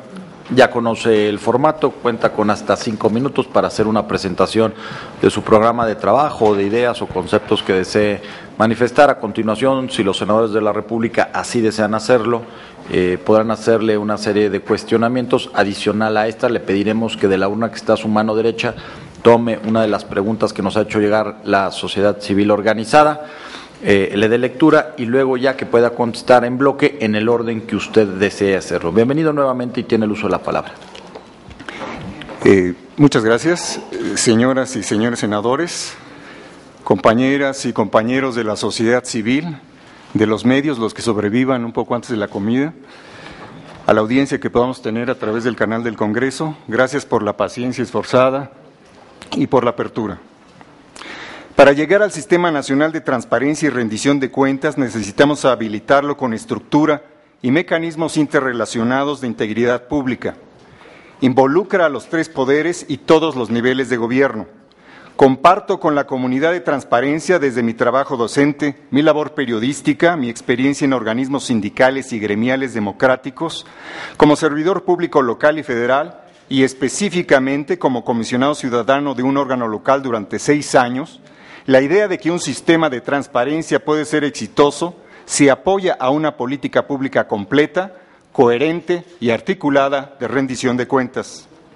El nuevo IFAI es potencialmente el articulador de la coordinación de todos los procedimientos para detonar una nueva era de transparencia como instrumento para interconectar 3 ejes. 1. Empoderamiento del ciudadano frente a sus derechos y ante el Estado. 2. Arrinconamiento verificable de la corrupción, la cual tiene un costo de 15% sobre el ingreso de los más pobres. Y 3. Garantía de una transparencia vigilante y contributiva que acompañe con oportunidad la reforma estructural del Estado mexicano en las diversas áreas en que ésta ha comenzado: el ámbito laboral, hacendario, educativo, financiero, energético y el de las telecomunicaciones. En la próxima Ley General de Transparencia son previsibles claros compromisos: integrar la reivindicación de las reglas para generalizar la cultura archivística, detonar la protección de los datos personales como instrumento de identidad ciudadana ante intereses comerciales y político-partidistas y convertir el derecho de acceso en el primer paso de una revolución administrativa y de calidad de uso de los recursos públicos, así como de oportunidad para el ejercicio de todos los derechos humanos. En la protección de los datos personales y en archivos, innovamos en la capital del país desde 2008. Lo hicimos en derecho de acceso pese a los peores pronósticos en 2006 y al menos hasta 2012. Sin embargo, claramente, los datos ubican la insuficiente asimilación social de la transparencia. El total de solicitudes de información durante 11 años de la existencia del IFAI es menor a 1.100.000. En el InfoDF no se superan las 600.000 después de 8 años de constituido. Juntos reúnen cerca de 2/3 de las solicitudes de información en todo el país. El 60% de las solicitudes de información y de los recursos de revisión sigue siendo presentado e interpuesto por periodistas, académicos y servidores públicos. En otras palabras, menos del 1% de la población ha recurrido al derecho de acceso. Existe una alta concentración urbana y sectorial, y aunque no es posible ignorar el impacto que han tenido algunas de las solicitudes y los eventuales recursos de revisión que han detonado correcciones, cambios de ruta, acotamiento a corruptelas y modificaciones para recuperar la eficiencia de la administración pública, está pendiente a nivel nacional aquello que llamamos desde 2006 en el Distrito Federal la apropiación social de la transparencia como instrumento democratizador. Necesitamos atraer a los jóvenes menores de 25 años que constituyen el 55% de la población. Del hashtag participativamente rebelde debemos transitar al hashtag comprometidamente propositivo en el contexto de la transparencia. En la transparencia de este proceso hacia el nuevo IFAI puede encontrarse el fundamento para una convocatoria social amplísima hacia la comunidad en Internet, analógica y la más desfavorecida por la brecha digital.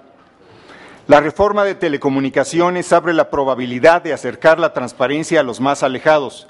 Sí progresa la propuesta de dotar de banda ancha accesible a la totalidad del territorio nacional. Ahí debe montarse la nueva oferta de información pública de clara utilidad familiar, municipal y estatal.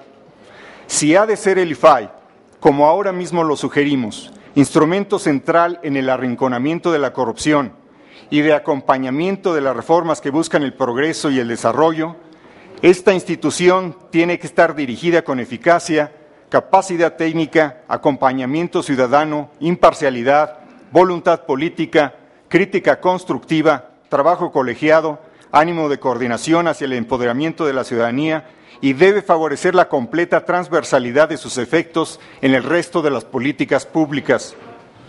Necesitamos una transparencia de resultados, en lugar de una transparencia a lo godines como reza la propaganda actual. En el IFAI debe haber una transparencia de personas que se posicionan frente al Estado y de las instituciones que se saben objeto de un mandato ciudadano. Para seguir adelante, tras reconocer la existencia inicial de un sistema de transparencia, debemos reestructurar el IFAI ante la duplicación de entes obligados, relanzar el crédito de la política de transparencia, integrar indicadores que no excluyan la variable corrupción, innovar en el uso de tecnologías y aprovechar la transversalidad con el resto de los cambios decididos ya por los legisladores. En la construcción del nuevo IFAI, debemos alejarnos tanto de la estridencia y las ocurrencias como de la subordinación burocrática, la actitud acrítica y la indignidad registrada en el comportamiento dentro de algunos órganos garantes. Controversias como las vinculadas a oceanografía, la línea 12, o la ausencia de ética en liderazgo de gobiernos y partidos, se convierten en ingratos íconos de la opacidad. Hay evidencia de renuncia a desplegar las capacidades de las instituciones. Nuestros retos inmediatos son avanzar ante la heterogeneidad de capacidades en todo el país, impulsar la calidad de la información y fortalecer su demanda. La reforma constitucional, al incluir a sujetos obligados que parcial e innovadoramente incorporamos en el Distrito Federal desde hace 5 años, como lo son ahora a nivel federal los sindicatos, los partidos políticos, los fideicomisos y todos aquellos actores que se benefician del ejercicio de recursos públicos, establece una posibilidad extraordinaria de carácter estructural. Se trata del enriquecimiento de la vida democrática al crear las condiciones normativas e institucionales para implementar, y esta es la palabra más importante, implementar una política pública detonadora del ejercicio de otros derechos. La transparencia cotidiana es hoy tan relevante en nuestra vida democrática como lo fue la competencia electoral regulada a fines de los años 80 para distribuir el poder y reconocer su legitimidad. Transparencia es elección cotidiana de mejores prácticas gubernamentales ante la corrupción y la ineficiencia. Mantener la opacidad conspira contra el proyecto nacional en curso y contra su búsqueda de progreso. No puede haber reforma estructural sin trastocar el ambiente de impunidad y corrupción. Con el IFAI, como centro preventivo, un sistema nacional de transparencia y rendición de cuentas es el modo de acompañar con supervisión ciudadana las reformas estructurales y avanzar en la batalla contra el inaceptable estancamiento en el desmantelamiento de la corrupción. Muchísimas gracias. Estoy a sus órdenes. Muchas gracias, muy amable, doctor.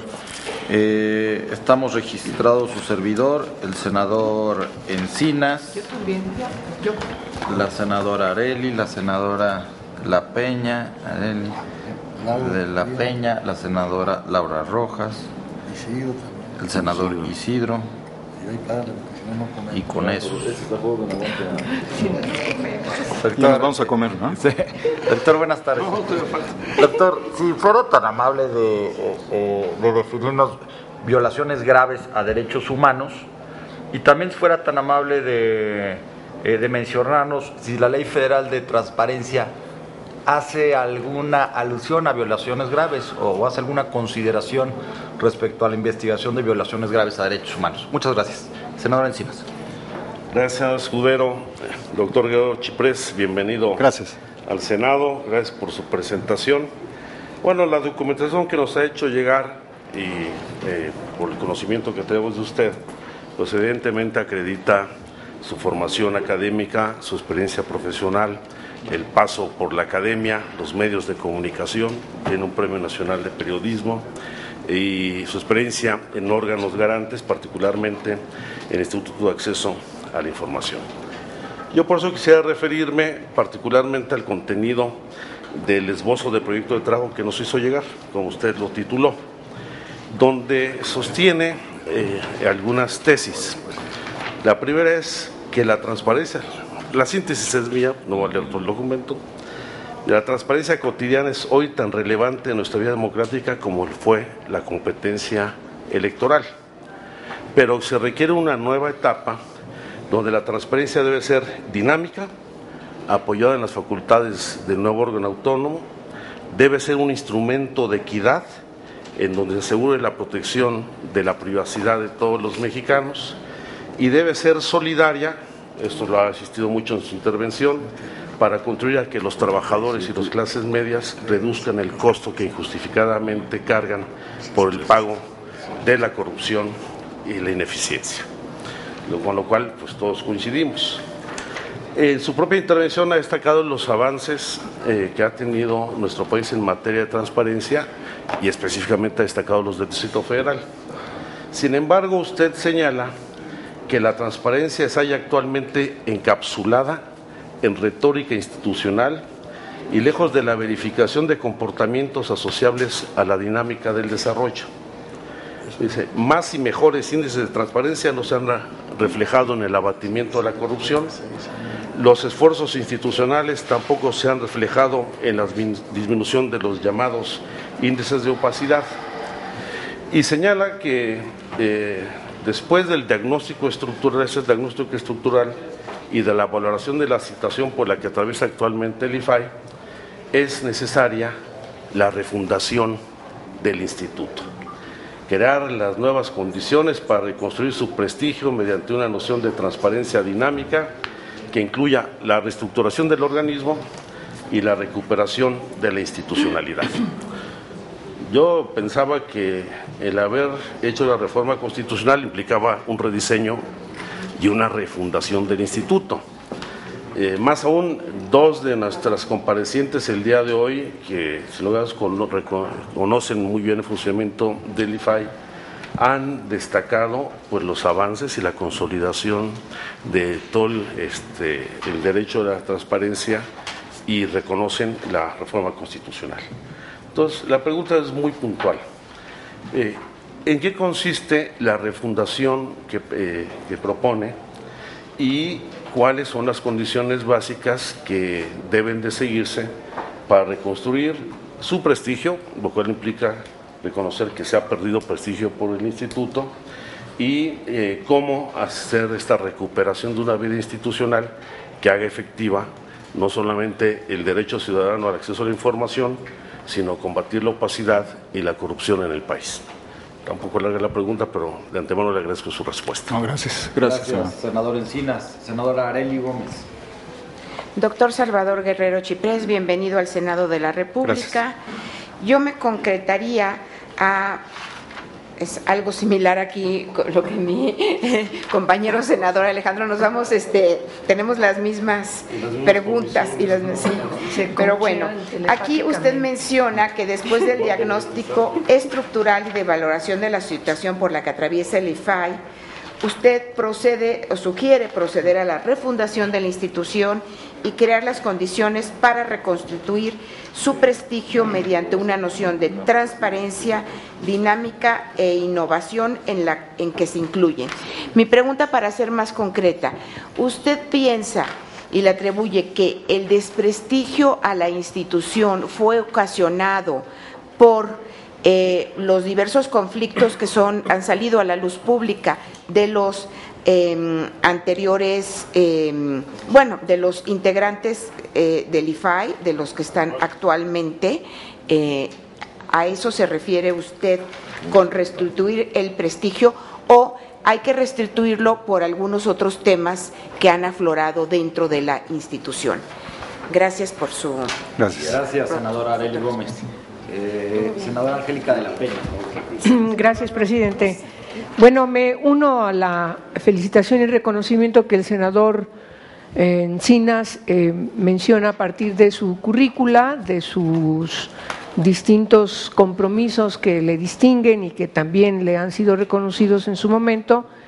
Quisiera que nos pudiera platicar sobre cuáles son, de manera somera, las características que distinguieron que el órgano de transparencia en el Distrito Federal, en esta etapa de 2007 al 2011, fuese colocado en primer lugar nacional por el CIDE.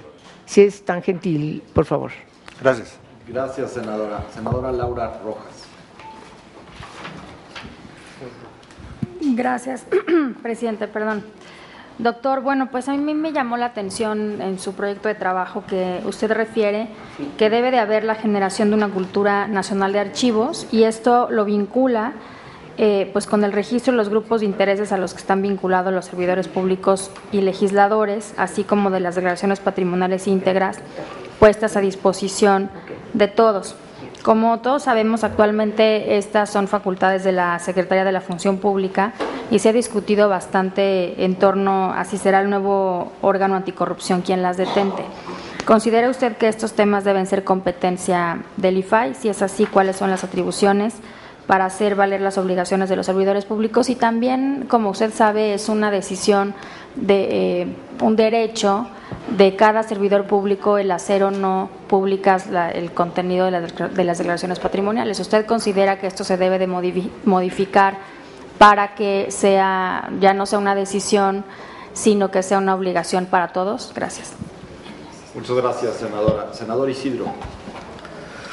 Gracias. Pues pensando en las áreas que se han mencionado, lo que se ha señalado, áreas de opacidad en la administración pública, federal, estatal, pues hay diferentes, y luego a veces no sabe uno que él tiene más peso sobre otra. Yo le preguntaría en la necesidad de transparentar más a secretarías como la de Desarrollo Social, que maneja padrones, que maneja recursos y que tienen de alguna manera un papel importante en la política nacional, lo mismo que en agricultura. Hay ahí diferentes ejercicios, presupuestos y áreas que se van aplicando recursos a diferentes etapas, a diferentes productores. Creo que a todos los productores del país, incluso hasta los más pudientes, reciben ahí recursos. Y esta parte, luego a veces que se maneja y que no se difunde quiénes son de estos influyentes, poderosos que reciban recursos, pues que se pueda transparentar. ¿Cuál sería, desde el punto de vista de este órgano, la posibilidad de transparentar estas prácticas en esta parte de la administración pública? Gracias por su respuesta. Gracias. Gracias, senador Isidro. Doctor, si es tan amable de tomar de la urna una de las preguntas, leerla y contestar en el orden que usted desee hacerlo. Es la pregunta 85 que dice, ¿cuáles son los criterios específicos que debe establecer la ley general para garantizar la autonomía, especialización e imparcialidad de los órganos garantes de las entidades federativas? Por favor, doctor. Procedo a intentar mis respuestas. Senador Pablo Escudero, muchas gracias. Básicamente entiendo que la pregunta se refiere a la interrelación que hay entre la ley de transparencia y violaciones a los derechos humanos, que tiene dos componentes. Pues básicamente no.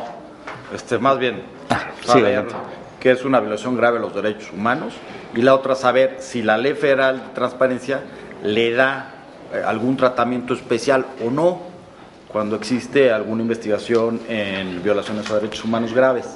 Bueno, hay una enumeración de violaciones graves a derechos humanos, voy a mencionar en general dos, el asunto del genocidio y la tortura. En ambas toma un protagonismo que se tipifica penalmente a nivel nacional e internacional la participación de la autoridad en la comisión de un delito como cualquiera de los dos que acabo de mencionar.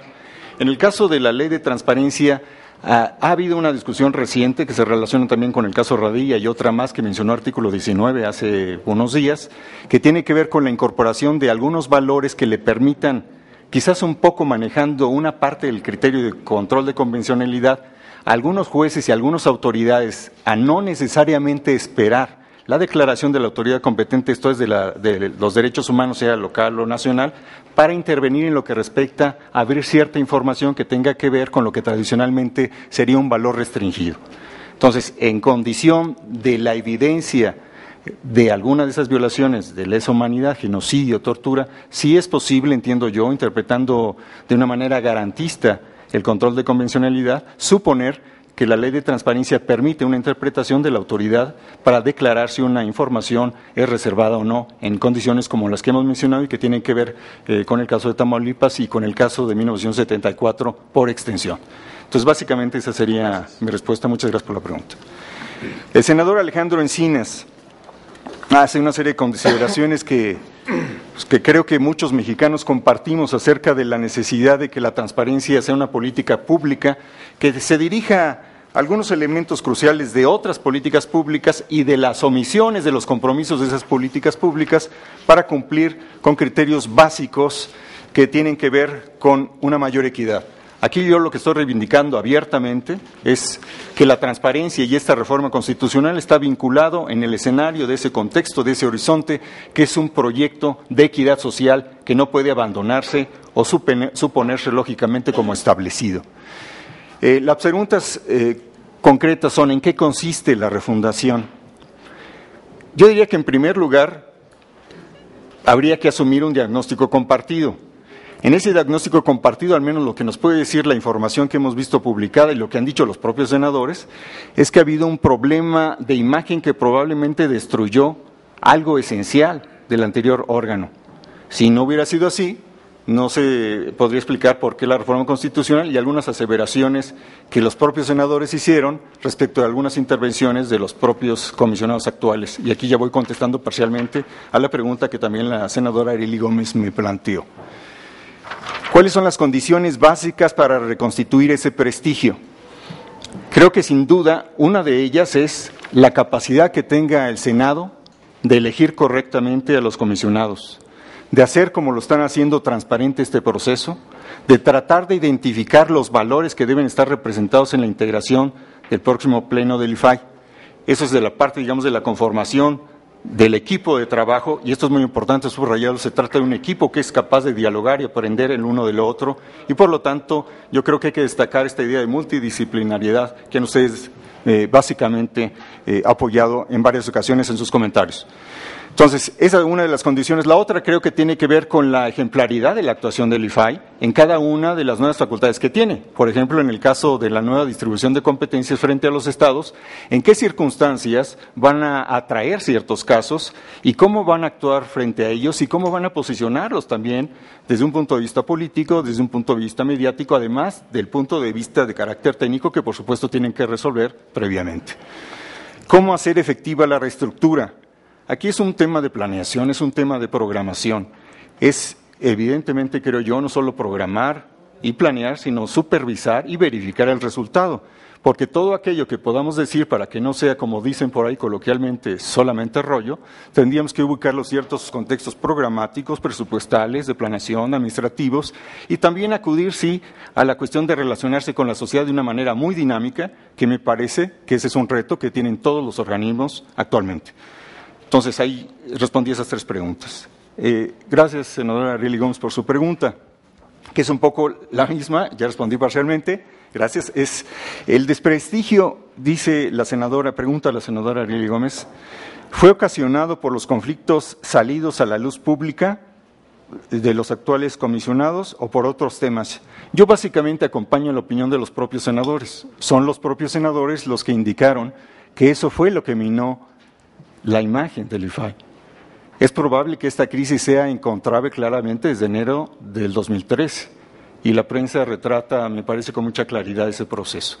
Las reflexiones que hicieron los senadores se convirtieron después en una reforma y una decisión que ya fue presentada y conocida acerca de lo que debería pasar con las responsabilidades de los actuales comisionados. Así que de alguna manera yo lo único que hago aquí es acompañar la opinión que ya preestablecieron los senadores. La senadora Angélica de la Peña, muchas gracias, senadora, pregunta cuáles son las características que distinguieron al InfoDF para que éste fuese colocado en el lugar nacional, en un primer lugar nacional por el CIDE.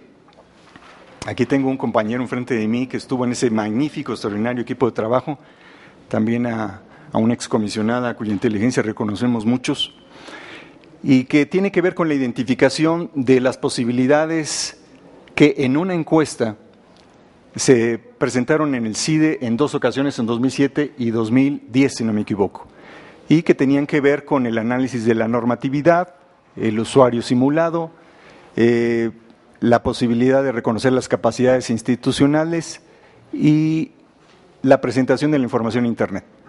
Fueron 4 variables que midió el CIDE en ese momento y en las cuales el Distrito Federal salió en primer lugar. Ahora, esta es una medición, de alguna manera es la movilización de ciertos artefactos metodológicos que nos revelan las razones por las cuales el Distrito Federal ocupó un primer lugar, pero no todas. Y estas tienen que ver también con los antecedentes en que aparece el InfoDF en 2006. Y es un escenario en el cual parecía que la Ciudad de México estaba completamente rezagada respecto de lo que el IFAI iba logrando para entonces y que tenía que ver con su capacidad de acreditar una política transversal de observación de las responsabilidades de todos los entes públicos de publicar la información. En 2006 no parecía que eso fuera posible. Lo que nosotros hicimos en el Distrito Federal es innovar en varios aspectos. Uno de ellos fue abrir realmente la discusión de quién debería definir lo que se hacía en el Pleno, y como ustedes recordarán, había un órgano garante en el Distrito Federal que tenía inclusive votantes y voces que no eran solamente los integrantes del Pleno, sino que eran de una parte muy importante del gobierno de la ciudad, es decir, no tenía autonomía. Conseguimos la autonomía, la difundimos entramos a convenios con universidades, entramos a discusiones públicas, entramos a publicaciones, entramos a coordinación con organismos de la sociedad, entramos a los medios de difusión, entramos a un acuerdo de trabajar en equipo, pese a cualquier circunstancia negativa, lo conseguimos, y esos son algunos de los elementos que explican la evolución del InfoDF hasta llegar al primer lugar nacional. Recuerdo que en alguna vez en Colima, ya fallecido y para mí un príncipe de transparencia, que era Alonso Lujambio, se acercó y nos felicitó en una mesa en la que nos encontramos algunos de los comisionados del InfoDF por haber conseguido en 2007 el primer lugar, y lo refrendamos en el 2010. Y no me extrañaría que en la propuesta que está de hacer la nueva métrica, 2012, 2013 probablemente, el DF pudiera estar en alguno de los primeros lugares todavía. Así respondo a la pregunta de la senadora Angélica de la Peña. Senadora Laura Rojas, muchísimas gracias. Acerca de la cultura nacional de archivos, los grupos de interés, las declaraciones patrimoniales, las facultades de la Secretaría de la Función Pública, ¿considera que los temas son competencia del IFAI? A mí me parece que hay una competencia compartida. Si es que debería ser esa la respuesta si tuviéramos ya el proyecto de la Secretaría Anticorrupción. No la tenemos, pero me imagino, y eso es lo que yo sugiero también en mi planteamiento original, que en algún momento va a haber competencias compartidas, y sí tendrán que ver con las declaraciones patrimoniales, los grupos de intereses y con algunos otros aspectos que ha mencionado el Senado. Ha inaugurado una discusión claramente, me parece que hace un par de semanas, con el asunto del Parlamento abierto. Las obligaciones de los servidores públicos en lo que respecta a la declaración patrimonial, nosotros somos de la idea, y lo fuimos en la Ciudad de México, que habría que respetar, por supuesto, el privilegio que tienen los servidores públicos de decidir si aceptan que se abra toda su declaración o no. La mayoría de nosotros la abrimos, y nosotros creemos que esa es una tendencia contemporánea que está sujeta al argumento contrario, en el sentido de que por razones de seguridad, y eso podría decirlo cualquiera en cualquier otra función, pues no debería abrirse toda la declaración patrimonial. Hay un dilema, hay una discusión sobre eso. Nosotros estamos de acuerdo, o estuvimos de acuerdo, y yo sigo estando de acuerdo, en que se abra por completo. Así respondo a su pregunta, senadora, muchas gracias. El senador Isidro Pedraza, sobre la transparencia en SEDESOL, los padrones de recursos en materia de recursos asignados en diferentes etapas del campo. Gracias, senador. El senador ha tenido una destacada trayectoria en organizaciones de movilización social en el campo desde los años 80, y sabe muy bien, como muchos sabemos, que hay efectivamente cierta opacidad en la asignación de los recursos.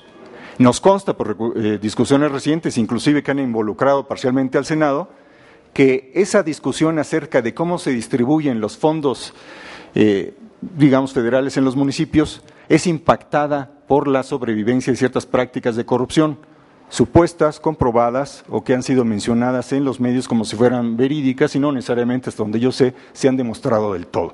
El punto es que efectivamente sí tiene que haber, y muchos estamos de acuerdo desde hace muchos años en eso, una clara relación entre el uso de los recursos públicos en términos de sus efectos y de los beneficiarios de ellos.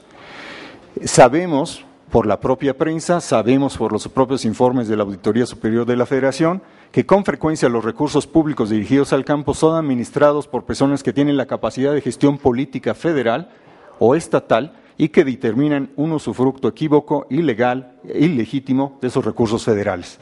Entonces, la respuesta concreta a la pregunta de si estamos de acuerdo porque se abra esa parte de la información es por supuesto sí, y hay que mencionar que lo que ha hecho la Secretaría de Hacienda y Crédito Público recientemente con lo que respecta al ramo 23 demuestra una intención del inicio de una transparencia que conocemos como proactiva, pero que no necesariamente agota sus posibilidades, porque en lo que abrió la Secretaría de Hacienda y Crédito Público no está la totalidad de los recursos que los municipios reciben, y deberían abrir la totalidad de los recursos. Ahí invitaríamos, por supuesto, esperaríamos todos los ciudadanos y particularmente en el campo que todo el mundo supiera todos los fondos federales para los municipios, cómo son utilizados. Y de esta manera yo daría respuesta a la también amable pregunta del senador Isidro Pedraza. Muchas gracias. Me faltó una, ¿verdad? ¿Cuáles son los criterios específicos que debe establecer la ley general para garantizar la autonomía, especialización e imparcialidad de los órganos garantes de las entidades federativas? Bueno, yo a diferencia de otras personas no me atribuyo la capacidad del legislador. Yo creo que el legislador tiene que decidir de qué manera cumple con los criterios que ya están fijados en la reforma constitucional y especificar de qué manera cumple con el asunto de autonomía, especialización e imparcialidad. Por supuesto, estos 3 criterios obedecen principios ya aceptados universalmente del comportamiento de lo que debe ser un órgano garante de transparencia, de la protección de datos personales y en sentido amplio de rendición de cuentas. Yo me esperaría a la propuesta del legislador, sería el intento de responder a esta pregunta de otra manera, la de suplir, y yo no tengo esa aspiración para nada, al legislador, y yo creo que está el legislador en mejor condición de responder específicamente de qué manera estos criterios, para no sonar redundantes, se responden a sí mismos. Muchas gracias.